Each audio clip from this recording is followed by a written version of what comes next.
இன்னைக்கு வந்து நான்முகன் திருவந்தாதியினுடைய 21வது பாடல்ல இருந்து பார்க்கிறோம். நமக்கு நம்ம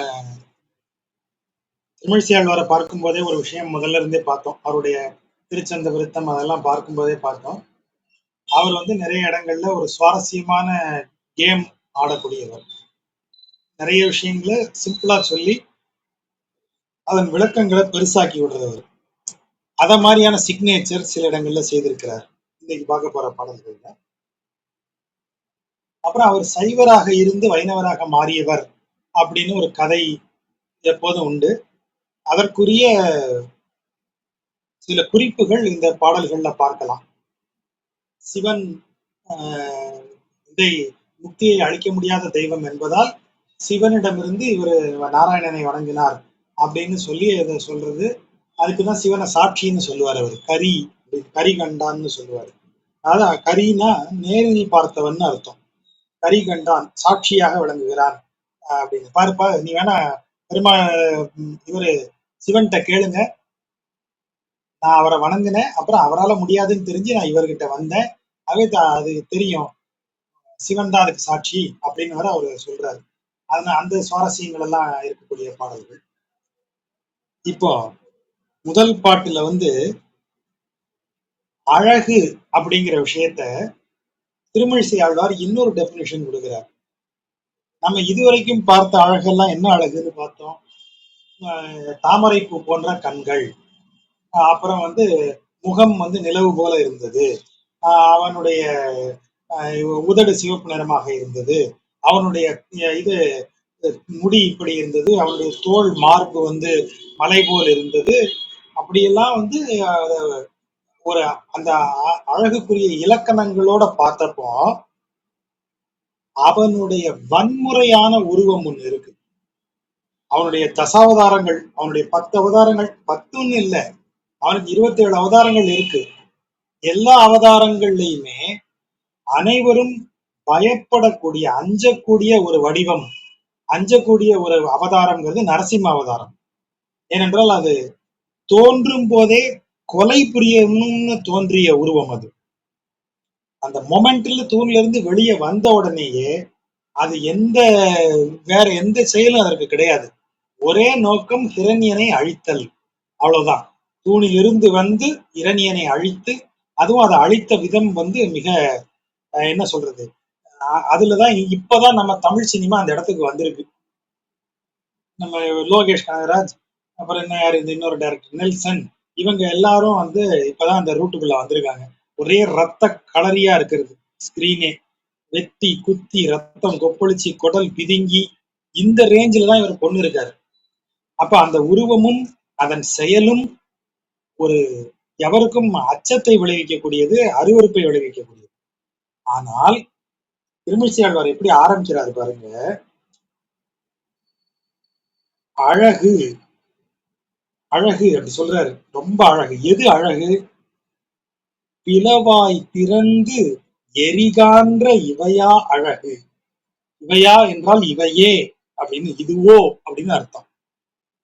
எரிவாய், அதான் சாரி, பிளவாய், பிலம் என்றால் குகை அப்படின்னு அர்த்தம். இப்போ ஒரு குகை போல வாய், அந்த வாயை திறந்து உள்ள இருந்து நெருப்பு அப்படியே வருது. எரி காண்ற, காண்ற என்றால் வெளிவருகிற, உமிழ்தல்னு அர்த்தம். அந்த இடத்துல நெருப்பு வெளிவரும்படியான குகை போன்ற பெரிய வாய் யாருக்கு? நரசிம்மத்துக்கு. அப்படிப்பட்ட வாயை உடைய அந்த அதுவே அழகு. எரிவட்ட கண்கள் இவையா அழகு. எரிவட்ட கண்கள், கண்ணு வந்து நீள் விழிகள்னு தானே இது வரைக்கும் பார்த்திருக்கோம். அழகுனாலே கண்கள் நீண்டு இருக்கின்றன, காதள ஓடிய கண்கள். அது கண்ணு ஆரம்பிச்சு காது வரைக்கும் நீண்டு இருக்கணும். அப்ப நீண்டு இருந்து அதனாலதான் கண்ணை வந்து கயல் அப்படின்னு சொல்றாங்க. கயல் மீன், மீன் போல அப்படி நீளமா, மீன் நீளமா தான் இருக்கும். அப்படி நீளமா இருக்கிறது தான் கண்ணுக்கு அழகா சொல்லப்பட்டது. ஆனா நம்மால என்ன சொல்றாரு பாருங்க, வட்ட கண்கள். ஒரு ஒரு ஒருத்தன் பார்த்தாலே முண்டக்கண்ணு மாதிரி இருக்கான், கண்ணு பெருசா இருக்கும். இப்போ உதாரணமா நல்ல முட்டை கண்ணா இருக்கிற ஒரு ஆளை எடுத்து யோசிச்சு பாருங்க. அந்த ஆளுக்கு கண்ணு ரொம்ப அழகுங்க அப்படின்னு சொன்னா எப்படி இருக்கும்? ஆனா நம்மாள் சொல்றாரு, அதுவும் கண் எப்படி இருக்கு? கோபத்தில் கனல் உமிழும் கண்கள், எரி வட்ட கண்கள், வட்டமாக ஒரு நெருப்பு எரிவதைப் போல இருக்கக்கூடிய கண்கள் அழகு. இதுவோ இதுவல்லையா அழகு? இவையோ அழகு? இதுவே அழகு இல்லையா? எரி பொங்கி காட்டும் இமையோர் பெருமான். அதாவது அவருடைய உடல் அப்படியே நெருப்பு போல ஜுவாலை, நெருப்பு ஜுவாலை போல அவர் உடல் அப்படியே நிறம், அதாவது ஒரு தழல் எழுந்து நடமாடுவது போல நரசிம்மம் வருது. அதன் ஒரு சிங்கத்தினுடைய மஞ்சள் நிறம் இல்லையா? ஆகவே அதுவே அப்படி நெருப்பின் நிறம் போல தக தக தகன்னு இருக்கு. அப்படி எரி பொங்கி காட்டும், பொங்கும் நெருப்பை போல வெளிப்படும் உடல் யாருக்கு? இமையோர் பெருமான், தேவர்களுக்கெல்லாம் தலைவனாக விளங்கும் அரி பொங்கி காட்டும் இவையோ அழகு. அந்த அழகு எப்படி வருகிறது? பொங்கி வருகிறது. பொங்கி காட்டும் என்றால் மேலும் மேலும் அழகு, பார்க்க பார்க்க அழகு பெருகிக் கொண்டே போகிறதுங்கிறார். நீங்க உண்மையிலே நரசிம்மத்தை பாத்தீங்கன்னா எத்தனை விதமான நரசிம்ம மூஞ்சி இருக்குன்னு நீங்க பாருங்க. அத்தனை நரசிம்ம முகம் நீங்க பார்க்க முடியும். ஸ்ரீவில்லிபுத்தூருக்கு போனீங்கன்னா முன்பல் ரெண்டும் வெளியே வந்து ஈரு பற்களின் ஈரோடு வெளியே தெரிகிற மாதிரி அந்த நரசிம்மம் உட்கார்ந்துருக்கும். பரிக்கல்ல போனீங்கன்னா மீசையோடு கூடிய நரசிம்மம், மீசையை முறுக்கி விட்ட மீசையோட நரசிம்மம் உட்கார்ந்துருக்கும். ஒவ்வொரு ஊருக்கு நீங்க போங்க, அகோபில மடத்துல ஒவ்வொரு நரசிம்மரும் ஒவ்வொரு அழகுல இருப்பாங்க. நரசிம்மர்களுக்கு அழகு அவ்வளவு அத்தனை விதமான முகம். அதான் பொங்கி காட்டும் அழகுங்கிறார். மேலும் மேலும் மெருகேறும் அழகு. இதுவரையிலும் எதையெல்லாம் அழகுக்கு இலக்கணமாக பார்த்தோமோ அந்த இலக்கணத்திற்கு நேர் எதிராக இருக்கும் தோற்றத்தில் நரசிம்மம் வருகிறது. அந்த நரசிம்மத்திலும் அழகு எப்படி வெளிப்படுகிறதுன்னு திருமழிசை ஆழ்வார் சொல்றாரு. இவையா பிளவாய் திறந்து எரிகான்ற இவையா எரிவட்ட கண்கள் இவையா எரி பொங்கி காட்டும் இவையோர் பெருமான் அரி பொங்கி காட்டும் அழகு. அவன் காட்டு திருமேனி வண்ணம் தான் எரி பொங்கி காட்டும் அழகு. அப்படி அரி பொங்கி காட்டுகிறார். அரிங்கிறது இந்த இடத்துல குறிக்கக்கூடியது, சிங்கத்தை குறிக்கக்கூடியது. அப்ப அந்த சிங்கமான வடிவத்தில் அவர் காட்டும் அழகு அப்படி பொங்கி வருகிறது அப்படின்னு அதை சொல்றாரு. அப்ப அழகு என்பது இப்போ மார்டின் ஸ்கார்சிசி எடுத்தீங்கன்னா ஹாலிவுட் டைரக்ஷன்ல வன்முறையின் அழகியல் அப்படின்னு அவருக்கு ஒரு இதை சொல்லுவாங்க. அந்த வன்முறையை ஒரு அழகியலோட காட்டுவாங்க. இந்த வன்முறையின் அழகியல்ங்கிறது நம்ம மரபுல நரசிம்ம அவதாரம் தான். இப்ப இது இது இத இந்த பாட்டை அதுக்கு உதாரணமா சொல்லலாம். நரசிம்மம் அழகுன்னு சொல்றது. அந்த அந்த வரியை எப்படி கன்ஃபார்ம் பண்றாரு பாருங்க அடுத்த பாட்டுல. அழகியான் தானே அறிவுருவம் தானே, அழகியவன் தான் அறிவுருவமாகவும் இருக்கிறான். அழகியான் தானே அறிவுருவம் தானே, இப்ப அழகா இருக்கிறவன் தானே அறிவுருவமாகவும் இருக்கான் அப்படி சொல்றாரு. பழகியான் தாளே பணிமின். பழகியான் யாரு? புராண புருஷன்னு இவரு சொல்றாரு பெரியவாச்சான் பிள்ளை அவருடைய விளக்கத்துல. இந்த பழகியான் என்கிற சொல் புராண புருஷன். பழகியவன் என்றால் அனைத்து காலங்களிலும் பழகி வருபவன். பழகி என்றால் பொருந்தி நிற்பவன். இப்ப அவருக்கு அவருக்கு எங்க வீட்டுல நல்ல பழக்கம் இருக்குங்க அப்படின்னு சொன்னா என்ன அர்த்தம்? நம்ம வீட்டுல ஒரு ஆள் மாதிரி அவர் இருக்கக்கூடியவர். பழக்கம் இருக்கிறது என்றால் அவர் இயல்பானவர். அவர் மேல் நம்ம வீட்டுக்கு யாருக்கும் ஐயம் வராது, இப்படி பொருள். அப்ப அவன் எல்லா காலத்திலையும் இருக்கான். புராண காலத்திலிருந்து இப்போது வரை அனைத்திலும் இருப்பான். வேத காலத்திலும் இருக்கிறான், வேதத்திலும் இருக்கிறான், புராணங்களிலும் இருக்கிறான், இப்ப நம்ம பாடக்கூடிய பாடல்களிலும் இருக்கிறான். அதான் பழகி வருதல். அப்போ பழகி வருதல்னா அவன் புராண புருஷன்கிற சொல்லுக்கு அதுக்கு விளக்கமா சொல்றாரு. பழகியவன் பழகியான் தாளே, அப்படி காலாதீதமாக விளங்கக்கூடியவனது திருவடிகளையே, தாள் என்றால் பாதம், அந்த திருவடிகளையே பணிமின் பணிவீர்களாக. சரி, ஏன் அவனை பணியணும்? காலாதீதமா அவன் இருக்காங்கிறதுனால பணியணுமா? அவர் ஒண்ணு சொல்றாரு அடுத்து. உயிர் அளிக்கும் வித்து குளவியாய் தான் ஏழ்வு. அதாவது இப்படி அதை கொண்டு கூட்டி வாச இப்படி வாசிக்கணும். ஏழ் உலகுக்கும் உயிர் அளிக்கும் வித்து குழவியாய்த்தான் தன்மைக்கும் தன்மையனே. மீனாய் குழவியாய்த்தான் தன்மைக்கும் தன்மையனே.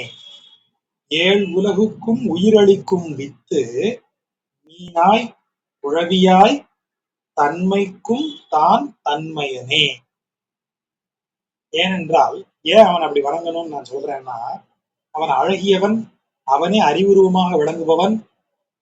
சரி, அழகும் அறிவுருவமும் வேற வேற. நம்ம அதனாலதான் அந்த அந்த ரெண்டு வரிய சேர்த்து சொல்றது, அழுத்தி சொல்றது.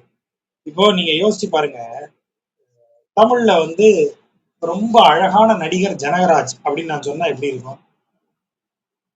அப்போ இல்லைங்க, தமிழ் ஃபீல்ட்லயே இந்த நடிகர்கள்லயே ரொம்ப அழகானவர் யாருங்க? எம்.எஸ். பாஸ்கர், அவர் தாங்க ரொம்ப அழகானவர் அப்படின்னு சொன்னா எப்படி இருக்கும்? நம்ம கொஞ்சம் விசித்திரமா இருக்கும் இல்லையா? அப்போ நரசிம்மம் தான் ராமன், கிருஷ்ணன், இவரு பேர் என்ன, வாமனர், திருவிக்கிரம அவதாரத்துல வரக்கூடியவர், இவங்க எல்லாம் அழகினுடைய உச்சமாக புகழப்பட்டவர்கள். அது ஒரு ராமன் அழக கம்பன் புகழ்ந்து முடியல அவனுக்கு. எவ்வளவுதாயா புகழ்றது, ஐயோன்னு ஒரு சொல்லில்லாத நிலைமையில போய் அவன் புலம்புற அளவுக்கு ராமன் அழகு இருக்கு. கிருஷ்ணன் அழகுக்கு கேட்கவே வேணாம். அப்படிப்பட்ட அழகெல்லாம் இருக்கும்போது நரசிம்மத்தை அழகுன்னு சொல்லக்கூடிய இடத்துக்கு நம்ம வரோம். அப்போ எது அழகு அப்படின்னு பார்க்கும்போது நீங்க கவனிக்க வேண்டியது, இறைவன்கிறவனுடைய தோற்றத்துல கொடூரமான தோற்றமும் இருக்கும். காளியும் அவதான், இவளாக வாக்தேவியாக அமர்ந்திருப்பவளும் அவதான். அன்னை வடிவில் அவர் ரெண்டுமாவும் இருப்பான். பேயாக இருப்பா அன்னை. அதான் பேயவள் கான் எங்கள் அன்னைன்னு பாரதி சொல்றது. இந்த இடம் அதுதான். நரசிம்மம் ஒரு அழகுக்குரிய தெய்வம். ஆமா, அவனுக்கு அழகு இருக்கு.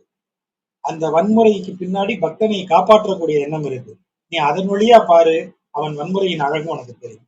தன் எதிரியை தவிர வேற யாரையும் அவன் கொல்லல. அப்படிப்பட்ட வலிமையோடு இருக்கிறவன் தன் வலிமையை அடக்கி ஆழ்கிறான். அந்த அழகு. அப்ப அவர் சொல்றாரு, அழகியான் தானே அறிவுருவன் தானே. அறிவுருவமாக விளங்குபவன் தான் அழகியவன். அவன்தான் புராண காலத்திலிருந்து காலாதீதமாக இருப்பவன். அவன் பாதங்களை பணிவீர்களாக. ஏன் பணிய வேண்டும் என்று நினைத்தால், அவனே அனைத்திற்கும் ஆரம்பம் என விளங்குபவன். அனைத்தும் துவங்கும் இடம் என்ற ஒன்று உண்டு. அதுதான் வித்து. அந்த வித்து தான் உயிர் அளிக்கும் வித்துன்னு ஒரு வார்த்தையை போடுறது. எவ்வளவு பெரிய வார்த்தை! உயிர் அளிக்கும் வித்து. ஒரு வித்து என்பது ஒரு உயிரை அளிக்கக்கூடியது, ஒரு உயிரை தரக்கூடியது. அப்படிப்பட்ட வித்தாக விளங்குபவன் அவன். அனைத்து உயிர்களும் தோன்றும் புள்ளியாக விளங்குபவன் அவன். அப்படி விளங்கி மீனாய், மீன் முதல் அவதாரம், மத்சாவதாரம்னு சொல்றது. மீன் என்ன செய்தது? இந்த உலகில் உயிர், இது பிரளயம் ஏற்படுகிறது. பிரளயம் எல்லாவற்றையும் மூடக்கூடியது. இப்போ அனைத்திற்கும் ஆரம்பமான விதையாக அவன் விளங்கினான். அதான் உயிரளிக்கும் வித்துன்னு சொன்னார். சரி, வித்து வந்தாச்சு. வித்து என்ன செய்யும்? முளைத்து பல்கி பெருகும். ஒரு விதையில ஒரு மரம் வந்தா ஒரு மரமா மட்டுமா இருக்கும்? ஒரு விதை ஒரு மரத்தை உருவாக்கும். ஒரு மரம் 1,000,000 விதைகளை உருவாக்கும். அப்போ ஒரு வித்து வந்து 1 1000மாக, லட்சமாக, கோடியாக பெருகக்கூடியது. அப்ப அது எல்லாத்தையும் ஒரு விதையில இருந்து ஆரம்பிச்சிருக்குன்னு சொல்லும் போது, அந்த மூலத்தின் துவக்கமாக விளங்கும் இறைவன் அடுத்த கட்டத்துல அதெல்லாம் பெருகி பண்ணோடனே அதை அழிக்கிறான். அப்படி அழிக்கும் போது எல்லாத்தையும் அழிக்க கூடாது, எல்லாவற்றையும் கொஞ்சம் காப்பாற்ற வேண்டும் என்ற எண்ணம் வரும்போதுதான் அனைத்து உயிர்களையும் ஒரு சாம்பிள் எடுத்து அந்த மன்னன்ட்ட சொல்லுது அந்த மச்சாவதாரம். பாருப்பா, என்னைய கடல்ல விட்டுரு, இன்னையில இருந்து இத்தனை நாள் கழிச்சு இந்த மாதிரி ஒரு மழை பெய்யும், உலகம் முழுவதும் நீர் முழுவதும் நிலத்தை நீர் மூடும். அப்படி மூடும் போது நீ அந்த பெரிய கப்பலை செஞ்சு அத அதுக்குள்ள ஏறி, நான் அப்போ முன்னாடி வருவேன். என் மூக்குக்கு மேல ஒரு இது இருக்கும், ஒரு கொம்பு இருக்கும். அந்த கொம்புல உன் கப்பலினுடைய கயிறை கட்டிடு. நான் உன்னை எங்க பூமி திரும்ப உருவாகுமோ, எந்த இடத்துல வெள்ளம் வடிந்து பூமி தென்படுதோ அந்த இடத்திற்கு உன்னை கூட்டிட்டு போறேன். இது நீரின் பிரளயம் உன்னை ஒன்னும் செய்யாதவன நான் காப்பாற்றுகிறேன்னு அந்த பெரிய மீன் வாக்கு கொடுக்கிறது. அந்த மீனாக வந்தவன் நாராயணன். அப்போ வித்தாக வந்தவன் அதை காப்பாற்றவும் செய்கிறான். அதுதான் மீனாய்ன்னு சொன்னார். அதற்கு பிறகு மீதி எல்லாவற்றையும் அழிக்கிறார். அழித்து என்ன செய்கிறார்? ஒரு சிறு குழந்தை வடிவில் ஒரு அரச இலையில படுத்துகிறார். அப்போ அவனே அனைத்திற்கும் துவக்க புள்ளியாக இருக்கிறான். அவன் துவக்கியவற்றை அவனே காப்பாற்றுகிறான், அவனே அவற்றை அழித்து தனக்குள் அடக்கிக் கொள்ளுகிறான். இந்த மூணையும் அவர் எப்படி சொல்றாரு? உயிரளிக்கும் வித்து தான் நீனாய் தான் குழவியாய் ஏழு உலகுக்கும் இருக்கிறான்ங்கிறாரு. இது ஒரு உலகத்துல மட்டும் நடக்கிற வேலை இல்லையா, ஏழு உலகத்திலையும் இந்த வேலைகளை செய்யக்கூடியவன் இவன் தான். ஏழு உலகுக்கும் உயிரளிக்கும் வித்து தான் மீனாய் தான் குழவியாய் மாறி இதை செய்கிறது அப்படின்னு சொல்லிட்டு கடைசி அவர் வரிய போடுறார்.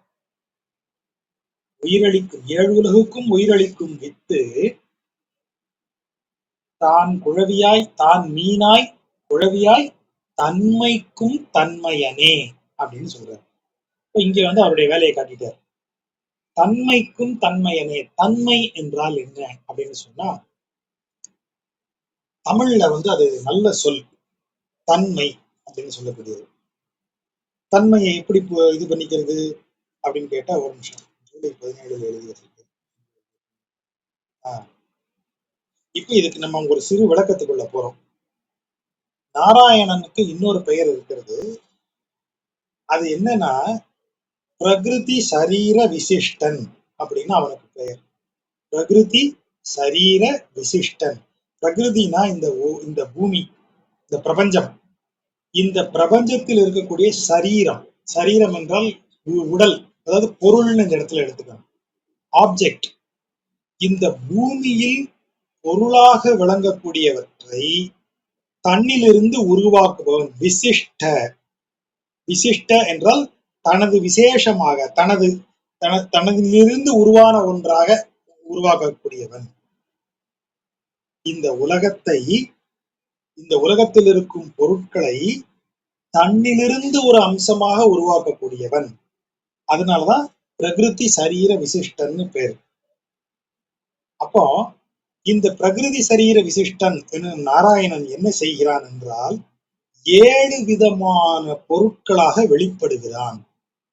இந்த பூமி பிரபஞ்சம் உருவாகுது இல்லையா, பிரகிருத்தின்னு சொல்றோம் இல்லையா, இந்த பிரகிருதி உருவாகிறதுக்கு 7 விதமான பொருட்களாக அவன் தனது அம்சங்களை வெளிப்படுத்துகிறான். அதை சொல்லும் போது என்ன சொல்லுவாங்கன்னா, மகதகங்கார பூத, அப்புறம் பஞ்சபூத. மகத அகங்காரன வேற ஒண்ணும் இல்ல, மகான். மகத்துன்னு சொல்றோம் இல்லையா, மகன நான் என்கிற எண்ணம். மகத்திலிருந்து அகம், அகங்காரம், மமகாரம், அகங்காரம். அதுதான் மமத மம அகங்கார, மமதகங்காரன்னு சேர்த்து சொல்லுவாங்க. மம என்கிற எண்ணமாகவும், அக என்னுடையது என்கிற எண்ணமாகவும், அப்புறம் பஞ்சபூதங்கள் 5 பூதங்கள் ஆகிய 7 விதமான காரிய பொருட்களாக வெளிப்படுகிறான். அப்ப அந்த 7 பொருட்கள், அதனாலதான் சரீரங்கிற வார்த்தை அதுல வருது. பிரகிருதி சரீர விசிஷ்டன்னு சொல்றவங்க, அந்த சரீர என்பது பொருட்கள், காரிய பொருட்கள். காரிய பொருட்கள்னா என்ன?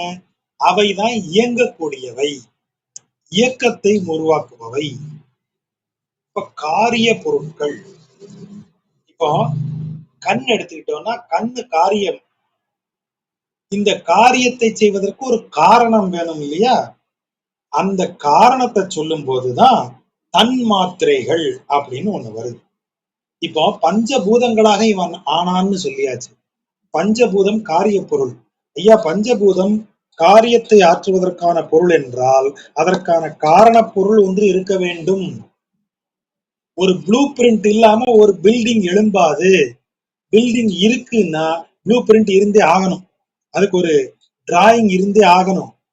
டிராயிங் இல்லாம அந்த பில்டிங் வந்திருக்காது இல்லையா, உறுதியா சொல்லலாம் இல்லையா. அப்ப அந்த டிராயிங்கை நம்ம எப்படி எடுத்துப்போம்? அதை காரண பொருள்னு எடுத்துப்போம். காரிய பொருள் இந்த கண்ணு முன்னாடி தூலமாக நிற்கிறது. ஒரு புரோட்டோடைப் உருவாகாம, ஒரு இதை போட்டு ஸ்கெட்ச் போடாம நீங்க எப்படி ஒரு டிசைன் போடாம எப்படி ஒரு பொருளை, ஒரு ஆப்ஜெக்டை உருவாக்குவீங்க இன்ஜினியரிங்ல? அப்போ இந்த காரிய பொருளாக பஞ்சபூதமும் மகம் அகம் ஆகியவையும் இருக்கிறது என்று சொன்னால், இந்த காரியத்தை உருவாக்கும் காரணம் ஒன்று இருக்க வேண்டுமேன்னு கேட்டா, அதுதான் தன்மாத்திரைகள் என்று சொல்லப்படுவது. தன்மையாவது தன்மாத்திரை அப்படின்னு இவர் சொல்றாரு, அப்பிள்ளை உரையில சொல்றாரு. ரொம்ப அருமையான சொல்லாட்சி அது. தன்மையாவது தன்மாத்திரை. தன்மாத்திர அப்படிங்கிறது வந்து இன்னைக்கு மலையாளத்துல பயன்படுத்தக்கூடிய ஒரு சொல். தன்மாத்திரை என்பது ஒரு குணத்திற்கு காரணமாக விளங்குவது. அப்ப இந்த இடத்துல என்ன சொல்றோம்? தன்மையாவது. அப்ப தமிழ்ல தன்மை எனப்படுவது ஒரு பொருள். இப்போ நீரின் தன்மை என்ன? நீர் குளிர்ச்சியான தன்மை உடையது. இந்த தன்மைங்கிறது என்ன சொல்றோம்? இங்கிலீஷ்ல எப்படி சொல்றோம்? The nature of water is, அப்படிதானே சொல்றோம். நெருப்பின் தன்மை என்ன? சூடு. அப்ப heat is the nature of fire. அப்ப எங்கெல்லாம் இயல்புங்கிற சொல், இயல்பு என்பது இயற்கையாகவே அதனில் இருக்கும் குணம், அதில் இருக்கும் பண்பு, அந்த பண்பு தான் தன்மை என்று சொல்லப்படுகிறது. அந்த பண்பு ஒரு பொருளை உருவாக்குகிறது. பார்வை எனப்படும் ஒரு பண்பு கண் எனப்படும் ஒரு காரண பொருளை உருவாக்குகிறது. சாரி, காரிய பொருளை உருவாக்குகிறது. பார்வை காரணமாகத்தான் கண் பிறந்தது. இப்ப வாய் எதுக்கு? உணவு உண்ண இல்ல. உணவு வயிற்றுக்கு, உடலுக்கு தேவை, வயிற்றுக்கு தேவை. வயிற்றுக்கு உணவு அளிப்பதற்காகத்தான் வாய் உருவானது. வயிறுதான் காரணம். இந்த காரணத்திற்கான காரியத்தை செய்வதற்கு வாய் வந்தது. நாக்கு பேசுதல், பேச்சு எனப்படும் காரணத்திற்காக நாக்கு எனப்படும் காரியம் வந்தது. அப்ப பேச்சுங்கிறது தன்மாத்திரை, நாக்கு என்பது பொருள், அதாவது பூதம். பிரகிருதி அப்படின்னு அதை சொல்லணும். பிரகிருதி என்றால் உருவாக்கப்பட்ட பொருள். அதான் பிரகிருதி சரீரம்ங்கிற வார்த்தை வருது. அது பொருளாக உருவாகிறது. ஒரு டெட் பாடி கிடக்கு, கண்ணு மூக்கு வாயு எல்லாம் இருக்கு. ஆனா அதெல்லாம் இப்ப ஏன் இயங்குவது இல்லை? ஏன்னா அதுல தன்மாத்திரை இல்லாம போயிடுச்சு. அந்த தன்மாத்திரை இருக்கும் போதுதான் அது அந்த காரண பொருட்கள் பயன்படும். அப்ப அந்த காரண பொருட்களுக்குள் ஒரு காரணம், சாரி, காரிய பொருள் இருக்கணும், செயல்படணும்னு சொன்னா காரண பொருள் உள்ள இருக்கணும். அப்போ காரிய பொருளுக்குள் இருக்கும் காரண பொருளாக விளங்குபவன். அதை இன்னும் ஒருபடி மேல எடுக்கிறாரு நம்முடைய நம்மாளு. எப்படி சொல்றாரு பாருங்க. தன்மைக்கும் தன்மையன். சரி, தன்மாத்திரைகள் எங்க இருந்தியா வந்தது சார்? பஞ்சபூதம் இருக்கு, அது காரிய பொருள் சார். காரிய பொருள் எங்க இருந்தியா வந்தது சார்? காரணத்திலிருந்து காரியம் வந்தது சார். சரி, காரணத்திலிருந்து காரியம் வந்தது, நல்லா இருக்கு. காரணம் எங்க இருந்து வந்தது? தன்மையினால் இப்பொருள் இப்படி வந்தது சார். பார்க்கும் தன்மையால் கண்கள் வந்தது சார். சரி, அப்ப கண்ணு பொருள், பார்ப்பது தன்மை, தன்மையிலிருந்து பொருள் பிறந்தது. நான் புரிஞ்சுக்கிறேன். தன்மை எங்கிருந்து பிறந்தது? அப்போ அவர் சொல்றாரு, ஒரு பொருள் உருவாறதுக்கு ஒரு காரணம் இருக்கணுங்கிறத ஏத்துக்கிட்டீங்கல்ல. இப்போ காரிய பொருளுக்கு காரண பொருள் இருந்தது. காரண பொருள் வரணும்னா அதுக்கு இன்னொன்னு என்ன இருக்கணும்? இன்னொரு காரியமா? இல்ல, இன்னொரு காரணம் தான் இருக்கணும். அந்த காரணமே நாராயணன். அதனாலதான் அவனை என்ன சொன்னாரு? உயிர் அளிக்கும் வித்து அப்படின்னு சொன்னார்.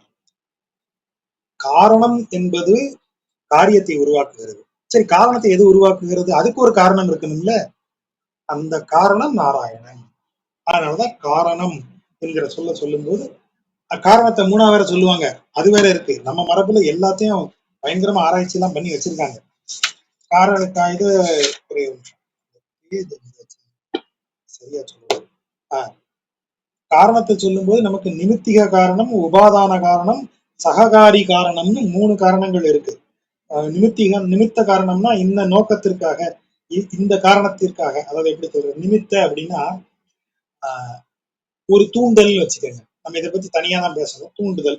உபாதான ரா மெட்டீரியல் அப்படி வச்சுக்கோங்க. சககாரி அதற்கு பெரிஃபரல் டிவைசஸ்.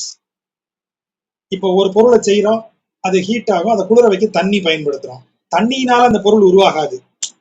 ஆனா தண்ணி இருக்கிறதுனால அந்த தண்ணி தேவைப்படும், அவ்வளவுதான். அந்த பொருள் உருவாக்கத்திற்கு தண்ணி ஒரு சப்போர்ட் பண்ணுமே தவிர அது வந்து அந்த பொருளுக்குள்ள ஒரு பகுதியா இருக்காது, அவ்வளவுதான். சோ அந்த மாதிரி ஒரு உதாரணத்தை நம்ம எடுத்துக்கோம்.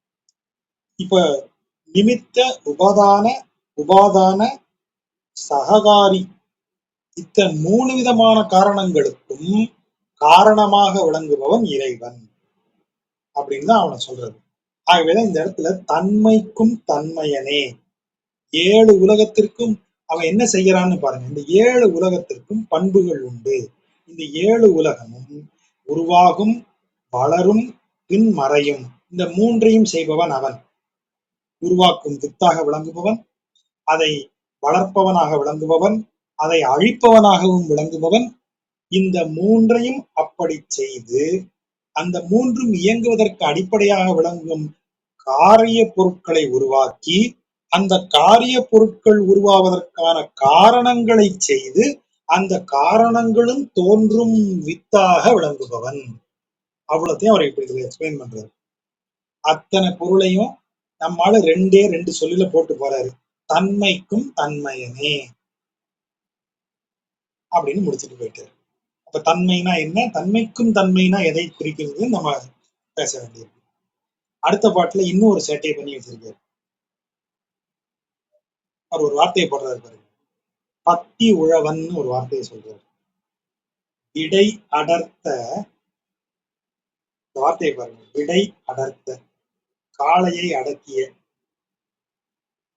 பத்தி உழவன் பழம் புனத்து.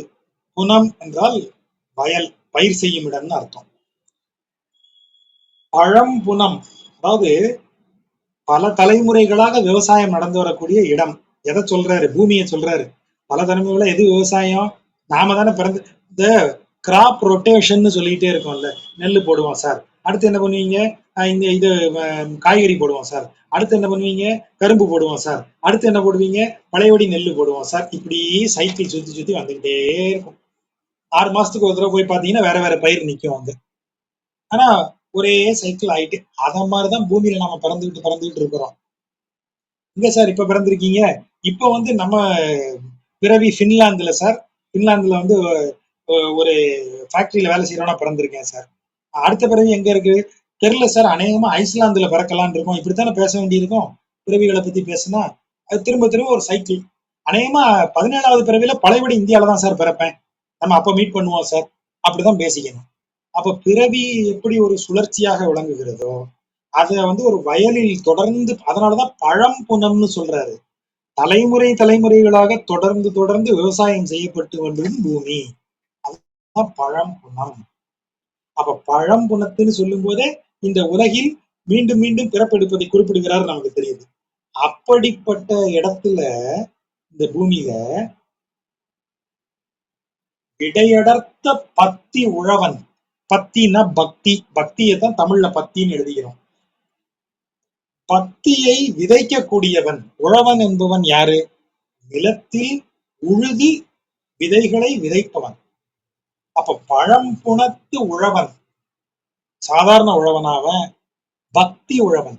பக்தியை, இப்ப நெல் விவசாயி அப்படின்னு என்ன அர்த்தம்? அவர் நிலத்தை உழுது நெல்லை விதைத்து அதை விளைய வைப்பார் அப்படின்னு அர்த்தம். கரும்பு விவசாயின்னா நிலத்தை உழுது கரும்பை நட்டு கரும்பை வளர்த்து விவசாயம் செய்கிறவர்னு அர்த்தம். அப்ப பக்தி உழவன் சொன்னீங்கன்னா என்ன அர்த்தம்? பக்தியை விதைத்து அதை வளர்ப்பவன். இந்த பழம்புனம் நாம பிறந்து வளரும் இந்த பூமி, இந்த பூமியிலேயே மீண்டும் மீண்டும் பிறப்பெடுக்கக்கூடிய இந்த ஜீவாத்மா. இந்த ஜீவாத்மா இந்த பூமியில் பிறக்கும் போது அதுல அவன்தான் பக்தியை விதைக்கிறான். ஜீவாத்மாவாகிய நாம நினைச்சுக்கிறோம் நாம தான் பெரிய பக்தி உடையவர், நான் ஒரு பெரிய பக்திமான், எனக்கு இறைவன்கிட்ட பெரிய பக்தி உண்டு நம்ம நினைக்கிறோம்.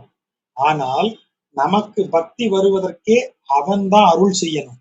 அதனாலதான் அவனை உழவன்னு, பக்தி உழவன்னு அவனை சொன்னாரு. யோ, அவன் உழுது விதைக்காம வெறும் மண்ணு நீயா உன்னைய விளைவிக்க முடியாது. அவன் வந்து உன்னைய உழுது உன் மனதில் அவன் விதையை போடாமல், நீங்க நினைச்சு பாருங்க, வயல் சொல்லும் நான் எவ்வளவு நெல்லு கொடுப்பேன் தெரியுமா, என்கிட்ட எவ்வளவு நெல்லு என் மூலமா விளையும் தெரியுமா. எப்பா, உன்கிட்ட எவனாவது ஒருத்தன் உன்னைய உழுது உன்னில் நெல்லை போட்டு நீர் பாய்ச்சினா தான் நீ கொடுக்க முடியும். நீயா, அவன் சும்மா வந்து உட்காந்துருப்பான், நீயே நெல்லை விளைய வச்சு நீயே அதை வளர்த்து நீயே அதை அப்படியே காயாக்கி கனியாக்கி அவன் கையில கொடுத்துருவியா? நிலத்தால அதை செய்ய முடியுமா? செய்ய முடியாது. பழம் புனம் மண்ணு, வெறும் மண்ணு.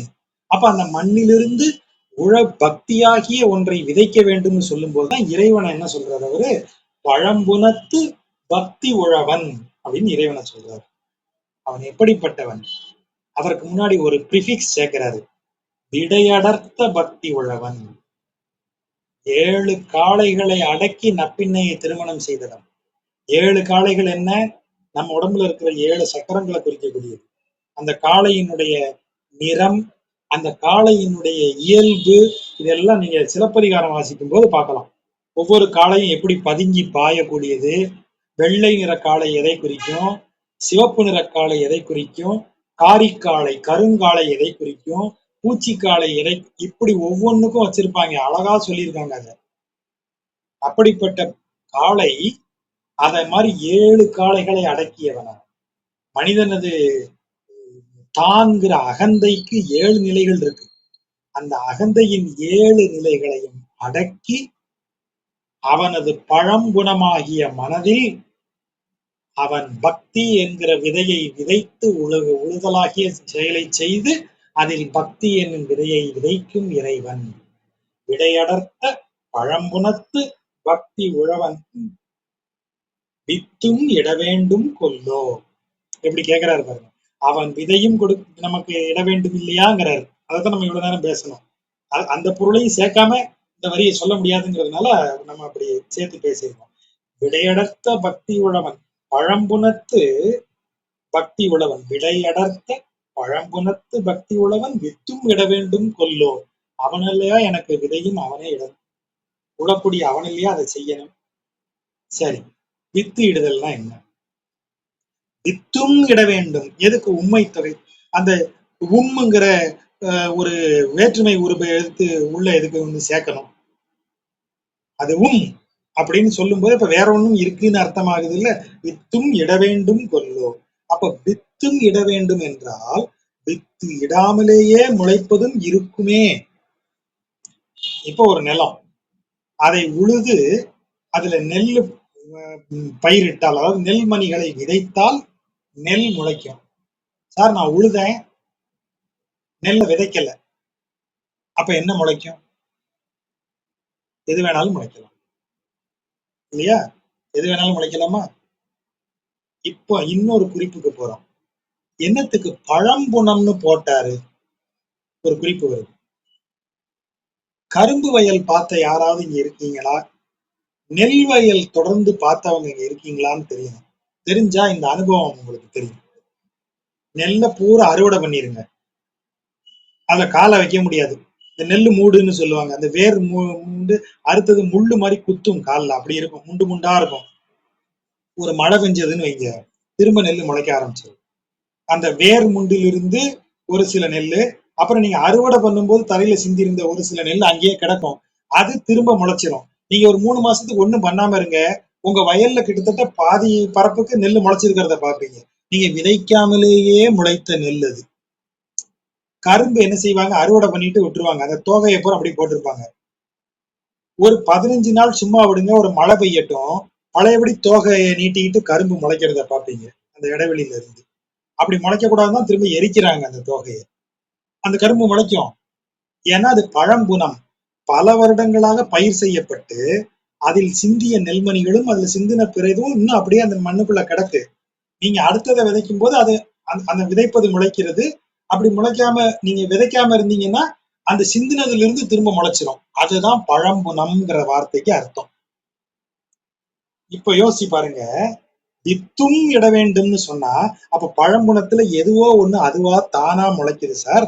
அது போக வேற விதையும் இறைவன் இட வேண்டும்னு சொல்றாரு. அப்ப இயல்பாகவே அங்கு ஒண்ணு முளைக்கிறது, அது போக அவன் எனக்கு நல்ல விதமா விதைகளை கொடுக்கணும்னு சொல்றாரு. இது என்ன பொருள் அப்படின்னு சொல்லும் போதுதான் நம்ம ஆளு வழக்கம் போல திருமணிசை ஆழ்வார் செய்த குறும்பு இது. இப்போ இதுக்கு என்ன, இதை எப்படி நம்ம புரிஞ்சுக்கணும் அப்படின்னு சொன்னா, வித்து அப்படின்னு நீங்க சொல்றது என்ன? இப்போ நமது மனதில் இறைவன் பக்தியை உருவாக்கி அதில் விதைகளை இட வேண்டும்னு சொன்னா, இந்த விதை என்பது பக்தியால் நீ என்ன செயலை செய்வாய்? இப்ப பக்தி ஜாஸ்தியாகி டாஸ்மாக்கு டெய்லி போறேன் சார்னு ஒருத்தன் சொல்லுவானா? பக்தி ஜாஸ்தி ஆயிடுச்சு சார். டெய்லி 2 பேரை கொலை பண்ணாம நம்மளால இருக்க முடியல சார். அப்படியா சொல்லுவான்? அப்ப பக்தியின் மிகுதியால் ஒருவன் செய்வது நற்காரியங்களாகவே இருக்கும். இந்த நற்காரியங்களுக்கு புண்ணிய காரியங்கள். இப்போ வடமொழியில சொன்னா புண்ணிய காரியம், தமிழில் சொன்னால் நற்செயல்கள். நற்செயல்களை செய்வான். பக்தன் நற்செயல்களையே செய்வான். பிற உயிர்களுக்கு தொல்லை கொடுக்காத, பிற உயிர்களுக்கு பயன் கொடுக்கும் விதத்தில் அவன் காரியங்களை செய்வான் தான் பக்தன்னு சொல்லியிருக்கு. அப்போ இந்த நற்செயல்களுக்கு சுக்ருதம். கிருத்த அப்படின்னா செயல். சுகிருத்த, சு என்றால் நல்லன்னு அர்த்தம். சுகிருத்த, அப்ப சுகிருத்த அதான் சுகிருத்த. சுகிருத்த என்றால் நற்செயல்கள் அப்படின்னு பொருள், நற்காரியம்னு பொருள். அப்ப நற்காரியம் நற்பலனை கொடுக்கும். நற்பலனை கொடுக்கும் நற்காரியத்திற்குத்தான் புண்ணியம் அப்படின்னு பெயர் வடமொழியில. புண்ணியம், தமிழ்லையும் புண்ணியம்னு அதை எழுதுறோம். புண்ணியம்னு வடமொழி சொல், புண்ணியம்னு தமிழ்ல எழுதுறோம். அப்ப புண்ணிய காரியம்னா என்ன? நற்பலன்களை கொடுக்கிற நற்செயலுக்கு பெயர் புண்ணியம் அப்படின்னு பெயர். அப்போ புண்ணிய காரியங்களை நீ தொடர்ந்து செய்வதால், நற்செயல்களை தொடர்ந்து செய்வதால் உனக்கு நற்பலன்கள் கிடைக்கும். அப்போ இறைவன் நாம் நற்செயல்களை செய்வதற்குரிய பலன்களை நற்செயல்கள் செய்வதற்குரிய அந்த குணத்தை நமக்கு அவன் தர வேண்டும் அப்படின்னு கேட்டுக்கிட்டோம். அந்த குணத்தை தர வேண்டும்னு சொல்ல வேண்டியதானே? அந்த குணத்தையும் தர வேண்டும். எதுக்கு ஒண்ணு சேர்த்தீங்க? அப்போ நற்காரியங்கள் செய்யாமலேயே நற்பலன்கள் வரக்கூடிய வேற ஏதோ ஒண்ணு இருக்கு. அப்படி 3 விஷயத்தை ஐடென்டிஃபை பண்ணிக்கலாம்.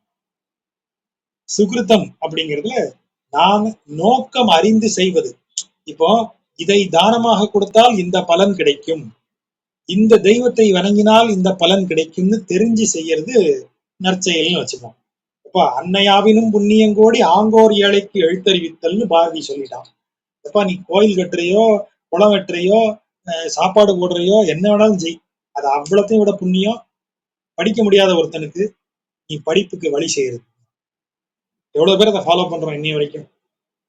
அப்போ அந்த அந்த தானம், அந்த அந்த பலனை உணர்ந்து அதை செய்யறோம் இல்லையா? அன்னையாவினும் புண்ணியங்கோடி ஆங்கோர் ஏழைக்கு எழுத்தறிவி, அந்த வார்த்தை மந்திரம் போல இருக்குல்ல, அதை அப்போ அத்தனை பேர் ஃபாலோ பண்றோம்.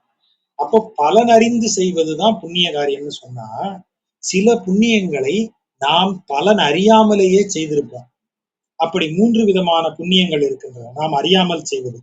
ஒண்ணு என்ன? யாத்ருச்சிகம்னு சொல்றது. யாத்ருச்சிக சுக்ருதம் அப்படின்னு வடமொழியில சொல்லுவாங்க. யாத்ருச்சிக என்றால் எத்ருச்சையால் ஏற்படும். எத்ருச்சைன்னா நீங்க ரொம்ப யோசிக்க கூடாது. எதேச்சையாக, அந்த எத்ருச்சையிலிருந்து வந்த வார்த்தை தான் தமிழ்ல எதேச்சையாக. எதேச்சையா அப்படின்னு என்ன அர்த்தம்?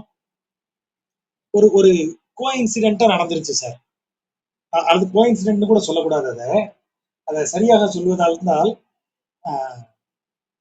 அதை அது போக்குல அது நடந்துருச்சு சார், அவ்வளவுதான். இப்போ நான் எங்க வீட்டுல ஒரு மரம் வளர்க்கலாம், பார்த்தா அழகா இருக்கும், எங்க வீட்டை இப்படி ஜென்டிலா காட்டும் அப்படின்னு ஒரு மரத்தை வளர்க்குறேன். அந்த மரம் நிறைய பூ பூக்கிறது. அந்த பூவில் நிறைய வண்ணத்து பூச்சிகளும் தேனீக்களும் தேன் அருந்துகின்றன. அதில் நிறைய பழங்கள் பழுக்கின்றன. அதை நிறைய பறவைகளும் அணில் போன்ற விலங்குகளும் சாப்பிடுது. அப்ப இந்த புண்ணியம் எல்லாம் நான் ஒரு மரம் வளர்ப்பேன், ஒவ்வொரு சீசனுக்கும் 1,00,000 தேனீக்களுக்கு உணவளிப்பேன், ஒரு 10,000 அணில்களுக்கு, இப்படிலாம் நினைச்சுக்கிட்டா நான் மரம் வளர்த்தேன். எனக்கு அது அழகா இருக்கணும்னு நினைச்சு மரம் வளர்த்தேன். இதெல்லாம் சைடுல தன்னால கிடைச்சது, எதேச்சியா கிடைச்சது. அப்படி நடக்கக்கூடிய நற்செயல்கள். அதுக்கு விளக்கம் எப்படி சொல்றாரு அப்பிள்ளை உரையில? வாய்க்கால்ல நீர் இறைத்து வயலுக்கு அனுப்புறானா ஒருத்தன். அப்ப வாய்க்கால்ல இருந்து தண்ணி ஓடி வயலுக்கு போகணும். அப்போ அந்த வாய்க்கால் வழியே தண்ணி ஓடிக்கிட்டு இருக்கு. தண்ணி எங்க இருந்து வந்தது? இன்னொரு பக்கத்துல இருந்து இவன் இறைச்சி ஊத்துறான். தனது முயற்சியால் நீரை இறைத்து வாய்க்கால்ல விடுறான். தண்ணி வாய்க்கால் வழியே ஓடி அந்த கடைசி வயலுக்கு பாஞ்சிக்கிட்டு இருக்கு. அப்போ அந்த இடத்துல நடந்து வரக்கூடிய பக்தர்கள் வெயில்னால தண்ணீர் வேணும்னு நினைக்கும் போது அந்த வாய்க்கால்ல தண்ணி சலசலன்னு ஓடுது. ஆஹா அப்படின்னு எடுத்து அந்த நீரை அருந்தி தாகத்தை தணித்துக் கொள்ளுகிறார்கள். உடனே பெருமாள் என் பக்தர்களுக்கு நீர் அளித்ததால் இவனுக்கு புண்ணியம் சேரும்னு சொல்லிடுவாராம். தண்ணியை இறைச்சி ஊத்தினவன் ஒன்னும் பக்தர்களுக்காக ஊத்தல, அவன் வேற ஒரு காரணத்துக்கு ஊத்துனான். எதேச்சியா இவங்களும் அதை எடுத்துக்கிட்டாங்க. அப்படி புண்ணியம் உண்டு. அது விதைக்காமல் முளைத்த விதையின் பலன். அதுதான் இந்த விதைக்காத விதை. அதைத்தான் இங்க என்னன்னு சொல்றோம், வித்தும் இட வேண்டும். நீ வித்து இடாமலேயே சிலது முளைக்கும்யா, அது வேண்டாம் எனக்கு, அது வாட்ட அது நடந்துட்டு போகட்டும். நீ எனக்கு பக்தி உழவனாகி வித்தும் இட வேண்டும்னு கேட்கிறாரு. இது தாண்டி நான் நல்லவனா இருக்கணும், அதுக்கு நீ தான் அருள் கொடுக்கணும்னு கேட்கிறாரு. சூதாட திண்ணை கட்டி வச்சிருக்கான் ஒருத்தன் வீட்டுல. திண்ணை கட்டு எதுக்கா திண்ணை கட்டி இருக்க? நண்பர்களை எல்லாம் கூப்பிட்டு சூது விளையாடுறதுக்கு தான் கட்டி வச்சிருக்கேன். பெரும் பாவம் அது.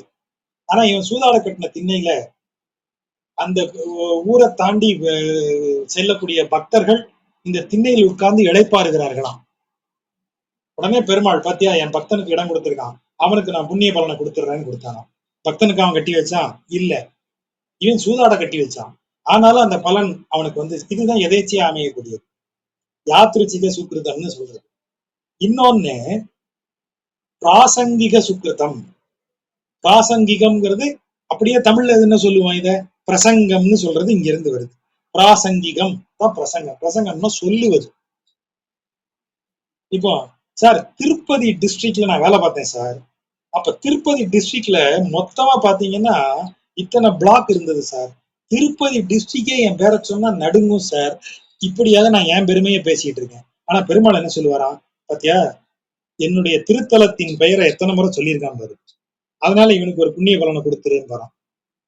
பிராசங்கிகம் வாயிலிருந்து சொல்லுவது, பிறருக்கு சொல்லுவது. எனக்கு கடவுள் நம்பிக்கைலாம் இல்லை சார். சரி, நான் நடந்து போகும்போது ஒருத்தன் வந்து, சார் எப்படி சார் திருப்பதிக்கு? திருப்பதிக்காப்பா, எங்க போற? திருப்பதியில கோயிலுக்கு போகணுமா? அப்படின்னா நீ நேர பஸ் ஸ்டாண்டில் இறங்கு, அங்கேயே வந்து திருமலை வீணு போட்டு திருப்பதி கோவிலுக்கு போற பஸ் இருக்கும், அதுல ஏறிக்கோ, அதுலயே நேர போயிரு, மேல போன தங்குறதுக்கு இந்த இடம் இருக்கு, இங்கெல்லாம் தங்கு அப்படின்னு நான் சொல்லுவேன். எனக்கு பெருமாள் மேல நம்பிக்கையே கிடையாது. ஆனா பெருமாள் பாக்குறாரு, பாருப்பா என் பேரை எத்தனை தடவை சொல்லியிருக்கான், தங்கி இருக்கிற இடத்த எத்தனை தடவை சொல்லியிருக்கான், என் பேரை எத்தனை தடவை சொல்லியிருக்கான், பெருமாள் கோயிலுக்கு போறியா, பாலாஜி கோயிலுக்கு போறியான்னு கேட்டிருக்கான். ஆகவே அவனுக்கு புண்ணியத்தின் பலனை கொடுத்துருன்னு சொல்லிடுது. அதான் பிராசங்கிகம். இதைத்தான் பெரியாழ்வார் சொன்னாங்க, ஞாபகம் இருக்கா? நம்பி பிம்பி என்று பேர் வைக்காதீர்கள்னு சொன்னாரு. நாத்தெழும்பேர நாரணன் நாமம் சொல்லறதுக்காக அவன் பேரை வைங்கன்னாரு. அன்னை நரகம் புகாள்னு ஒரு வார்த்தையை சொன்னார் இல்லையா, அது இந்த பொருள்ல. நீ கூப்பிடுறது ஓம் பையனை, ஆனா இறைவன் பெயரை வச்சு கூப்பிட்டேன்னு வச்சுக்கோ, இறைவன் அதை புண்ணிய கணக்குல எழுதிக்கிட்டே இருப்பான். அழகா பையன் பேர் நாராயணன், பையன் பேரை வச்சு நாராயணா இங்க வா, நாராயணா இங்க போ, நாராயணா நீ ரொம்ப ஓவரா போற, நாராயணா உன்னைய நொறுக்க போறேன் அடி, அறிவு கெட்ட நாராயணான்னு என்ன வேணாலும் நீங்க திட்டிக்கீங்க. ஆனா நாராயணா நாராயணான்னு சொல்றீங்க இல்லையா, அதை கணக்குல எடுத்துப்பானா. அப்படி வரக்கூடியது பிராசங்கிக சுக்கிருத்தம். மூணாவதா ஒண்ணு இருக்கு, ஆனுஷங்கிக சுக்கிரிதம் அப்படின்னு. ஆனுஷங்கிகம் அப்படின்னா நீங்க நீங்க வேற ஒண்ணுக்கு நினைச்சு போவீங்க, அது வேற ஒண்ணா முடிஞ்சிடும். ஏன் எனக்கு இத கண்ணால இத வந்து கண்ணால பார்த்திருக்கேன். அதாவது பாக்கெட்ல வந்து நானே அப்படி ஒரு இடத்துல மாட்டிருக்கேன்னு வைங்களேன். 500 தாளு பேண்ட் பாக்கெட்ல லெஃப்ட்ல வச்சிருக்கேன். சில்லறையா இருக்கிறது 50 ரூபா, 20 ரூபா, 10 ரூபா இந்த நோட்டு எல்லாத்தையும் வலது பக்க பேண்ட் பாக்கெட்ல வச்சிருப்பேன். பர்ஸ்ல வெறும் ஐடி கார்டு தான் வச்சிருப்பேன், ரொம்ப ரூபா இருக்காது. ஏன்னா அப்ப நான் காலேஜ் படிச்சுட்டு இருந்ததுனால, நீங்க இது பஸ்ல போயிட்டு வரணும். மதுரை இதுல திருநெல்வேலியில இருந்து மதுரைக்கு போய், மதுரையில இருந்து திண்டுக்கல்லுக்கு பஸ் பிடிச்சி, திண்டுக்கல்ல இருந்து எங்க காலேஜுக்கு ஒரு டவுன் பஸ் பிடிச்சி இப்படி போனோம். அதனால பஸ்ல ரொம்ப அப்ப பிக் பாக்கெட் எல்லாம் அதிகம். நான் சொல்றது 2097 98 அந்த டயத்துல. ஆகவே பர்ஸுங்கிறது ஒரு பேருக்கு தான் இருக்கும், ரூபாய் வெவ்வேறு இடத்துல வச்சிருக்கேன். அப்போ ஒரு முறை வந்து அப்ப 500 தாள் ரொம்ப அபூர்வம்னு வைங்க, 100 தாள் தான் இருக்கும். 100 தான் இருக்கிறதுல பெரிய டினாமினேஷன் கையில இருக்கிறது. ஒருத்தர் வந்து ஒரு வயதானவர், ரொம்ப முடியாதவர், அவர் வந்து இந்த ஸ்வீட் ஏதோ ஒன்று செஞ்சு வித்துக்கிட்டு இருந்தாரு. அதை பார்க்கவே நல்லா இல்லை, யாரும் வாங்கல. அவரு நம்ம மூஞ்சியை பார்த்தோன்னே அவருக்கு தெரிஞ்சு போச்சு. நேர பக்கத்துல வந்து, எப்பா யாருமே வாங்கல தம்பி, 2 நாள் ஆச்சு, சாப்பிடவே இல்லை நான். எனக்கு ரொம்ப சங்கடமா போச்சு. அப்போல்லாம் சாப்பாடு வந்து 25 ரூபாய்க்கு எல்லாம் இந்த சாப்பாடு உண்டு, அன்லிமிட்டெட் மீல்ஸ் எல்லாம் உண்டு.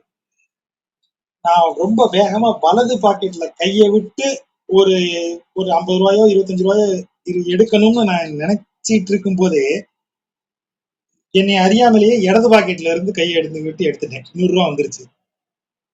இப்படி எடுத்து இந்த சரி இதை உள்ள வச்சிடலாம்னு நான் நினைச்சேன், பொய் சொல்லாம சொன்ன உள்ள வச்சிடலாம்னு தான் நினைச்சேன்.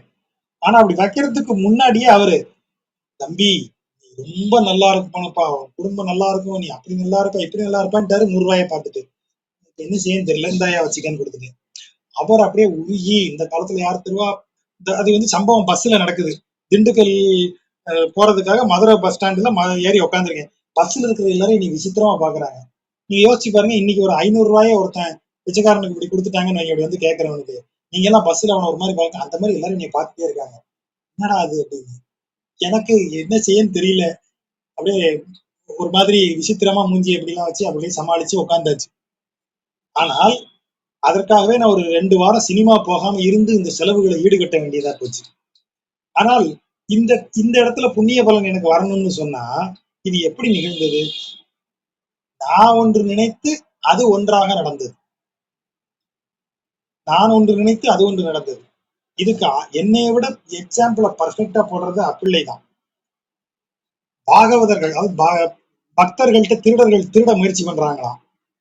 அப்போ அந்த இடத்துல ஒரு சேவகன், சேவகன் நம்ம போலீஸ்காரன் வைங்க. ஒரு போலீஸ்காரன் எதேச்சியா அந்த பாதையில போறான். போலீஸ்காரன் தலையை பார்த்தோன்னே திருடர்கள்லாம் அடிச்சு புரண்டு ஓடிட்டாங்க. பக்தர்கள் எஸ்கேப். இப்போ இந்த சேவகன் வேணும்னு போனானா? இல்ல. இந்த சேவகன் எதேச்சியா அவன் வேற ஒரு காரணத்துக்காக போனான். ஆனா இங்க விஷயம் வேற ஒண்ணா மாறிடுச்சு. ஆனாலும் என் பக்தர்களை இவன் காப்பாற்றினான். இவன் தான் நிமித்திக காரணம் அதுக்கு.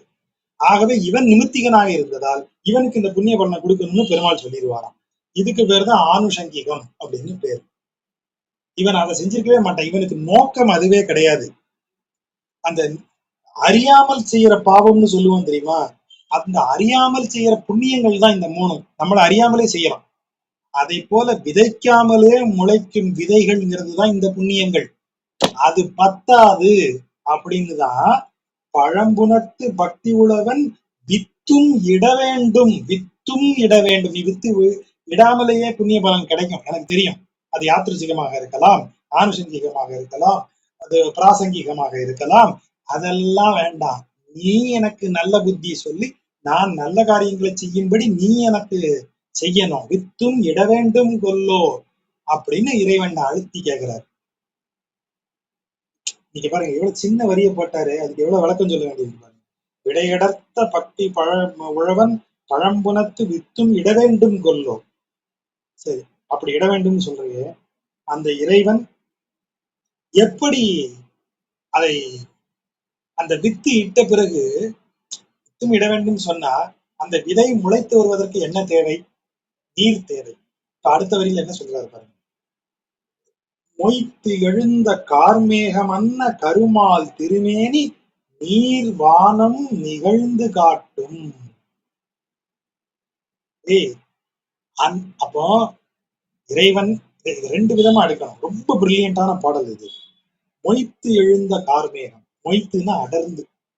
மழை மேகம் அடர்ந்துதான் இருக்கும். இல்லையா? அடர்ந்து எழுந்த கரிய மேகம். அதை வந்து எப்படி இருக்கு? கார்மேகம் அன்ன கருமால் திருமேனி.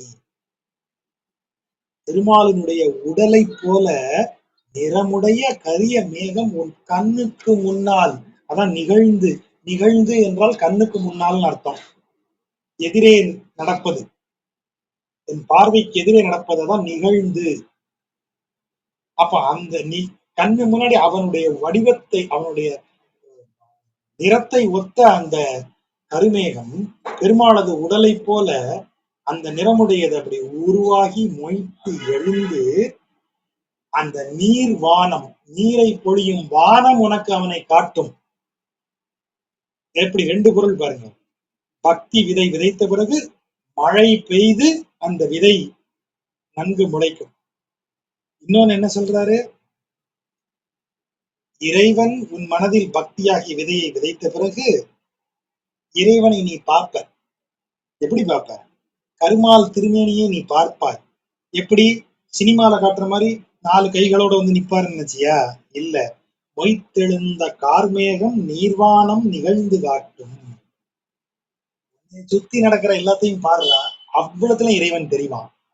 உன் மனதுல பக்தி இருந்தாதான் இந்த உலகில் நிகழும் செயல் ஒவ்வொன்றிலும் அவனை நீ பார்ப்பாய். இப்ப இந்த பாட்டை யோசிச்சு பாருங்க. மொய் அதாவது பழம்புணத்து பக்தி உழவன் இத்தும் இட வேண்டும், இட்டு விட்டான். இட்ட பிறகு இறைவன் எனக்கு தெரிவான். எப்படி தெரிவான்? கருமால் திருமேனி நான் காண்பேன். கருமால் திருமேனி எப்படி காண்ப? மொய்த்தெழுந்த கார்மேகம் நீர்வானம் நிகழ்ந்து காட்டும். என் கண்ணு முன்னாடி அது அப்படியே நடக்கும்.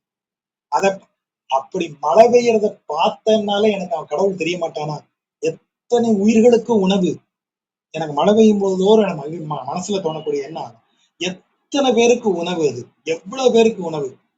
நான் இது ஏதோ பெருமிதமா நினைச்சேன்னா ஒரு 1.5 அடியில அவன் சொல்லிட்டு போயிட்டான் திருக்குறள்ல.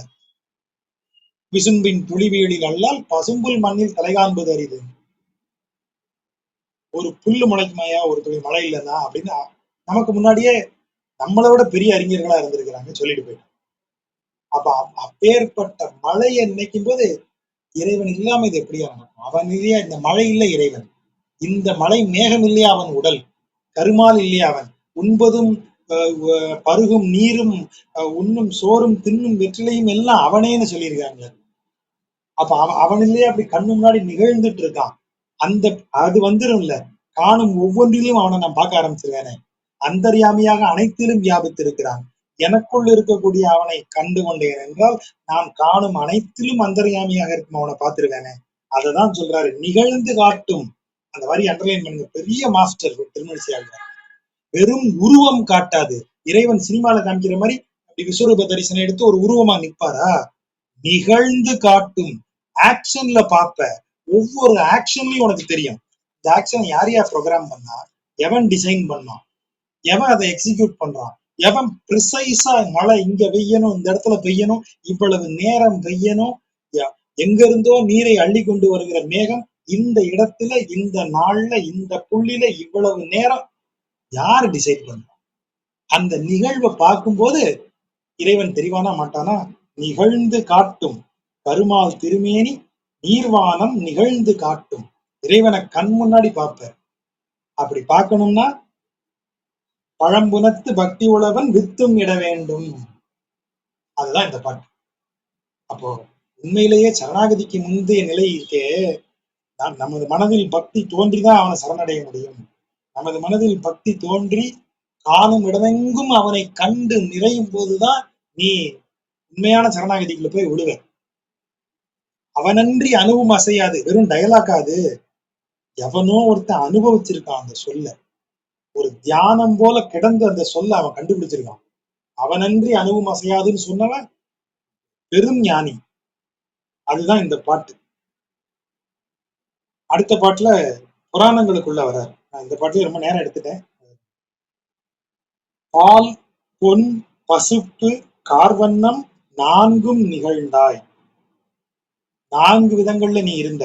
பால் வெண்மை நிற வண்ணம், பொன் பசு அதாவது சிவப்பு நிற வண்ணம், பசுப்பு பசுமை நிற வண்ணம், கார் கரிய நிற வண்ணம், 4 வண்ணமாக நிகழ்ந்தாய்ங்கிறார். திரும்பவும் பாருங்க, நிகழ்ந்தாய். யூ ஆர் ஹேப்பனிங் இறைவன். அது என்ன 4 யுகங்களிலும் 4 நிறங்களில் இறைவன் இருக்கிறான். அதாவது கிருதயுகம் அதுக்கு என்ன சொல்றாங்க? கிருத்தே சுக்லஸ் சதுர்பாகு அப்படின்னு அவனுக்கு சொல்றது. கிருத்தே கிருதயுகத்தில் சுக்ல வெண்மை நிறமாக விளங்குபவன், சதுர்பாகு 4 தோள் உடையவன், 4 கரங்கள் உடையவனாக இதாக சுக்ல வெண்மை நிறமாக விளங்குபவன். எப்போ? கிருதயுகத்துல. சத்வகுணம் அதான் வெண்மை.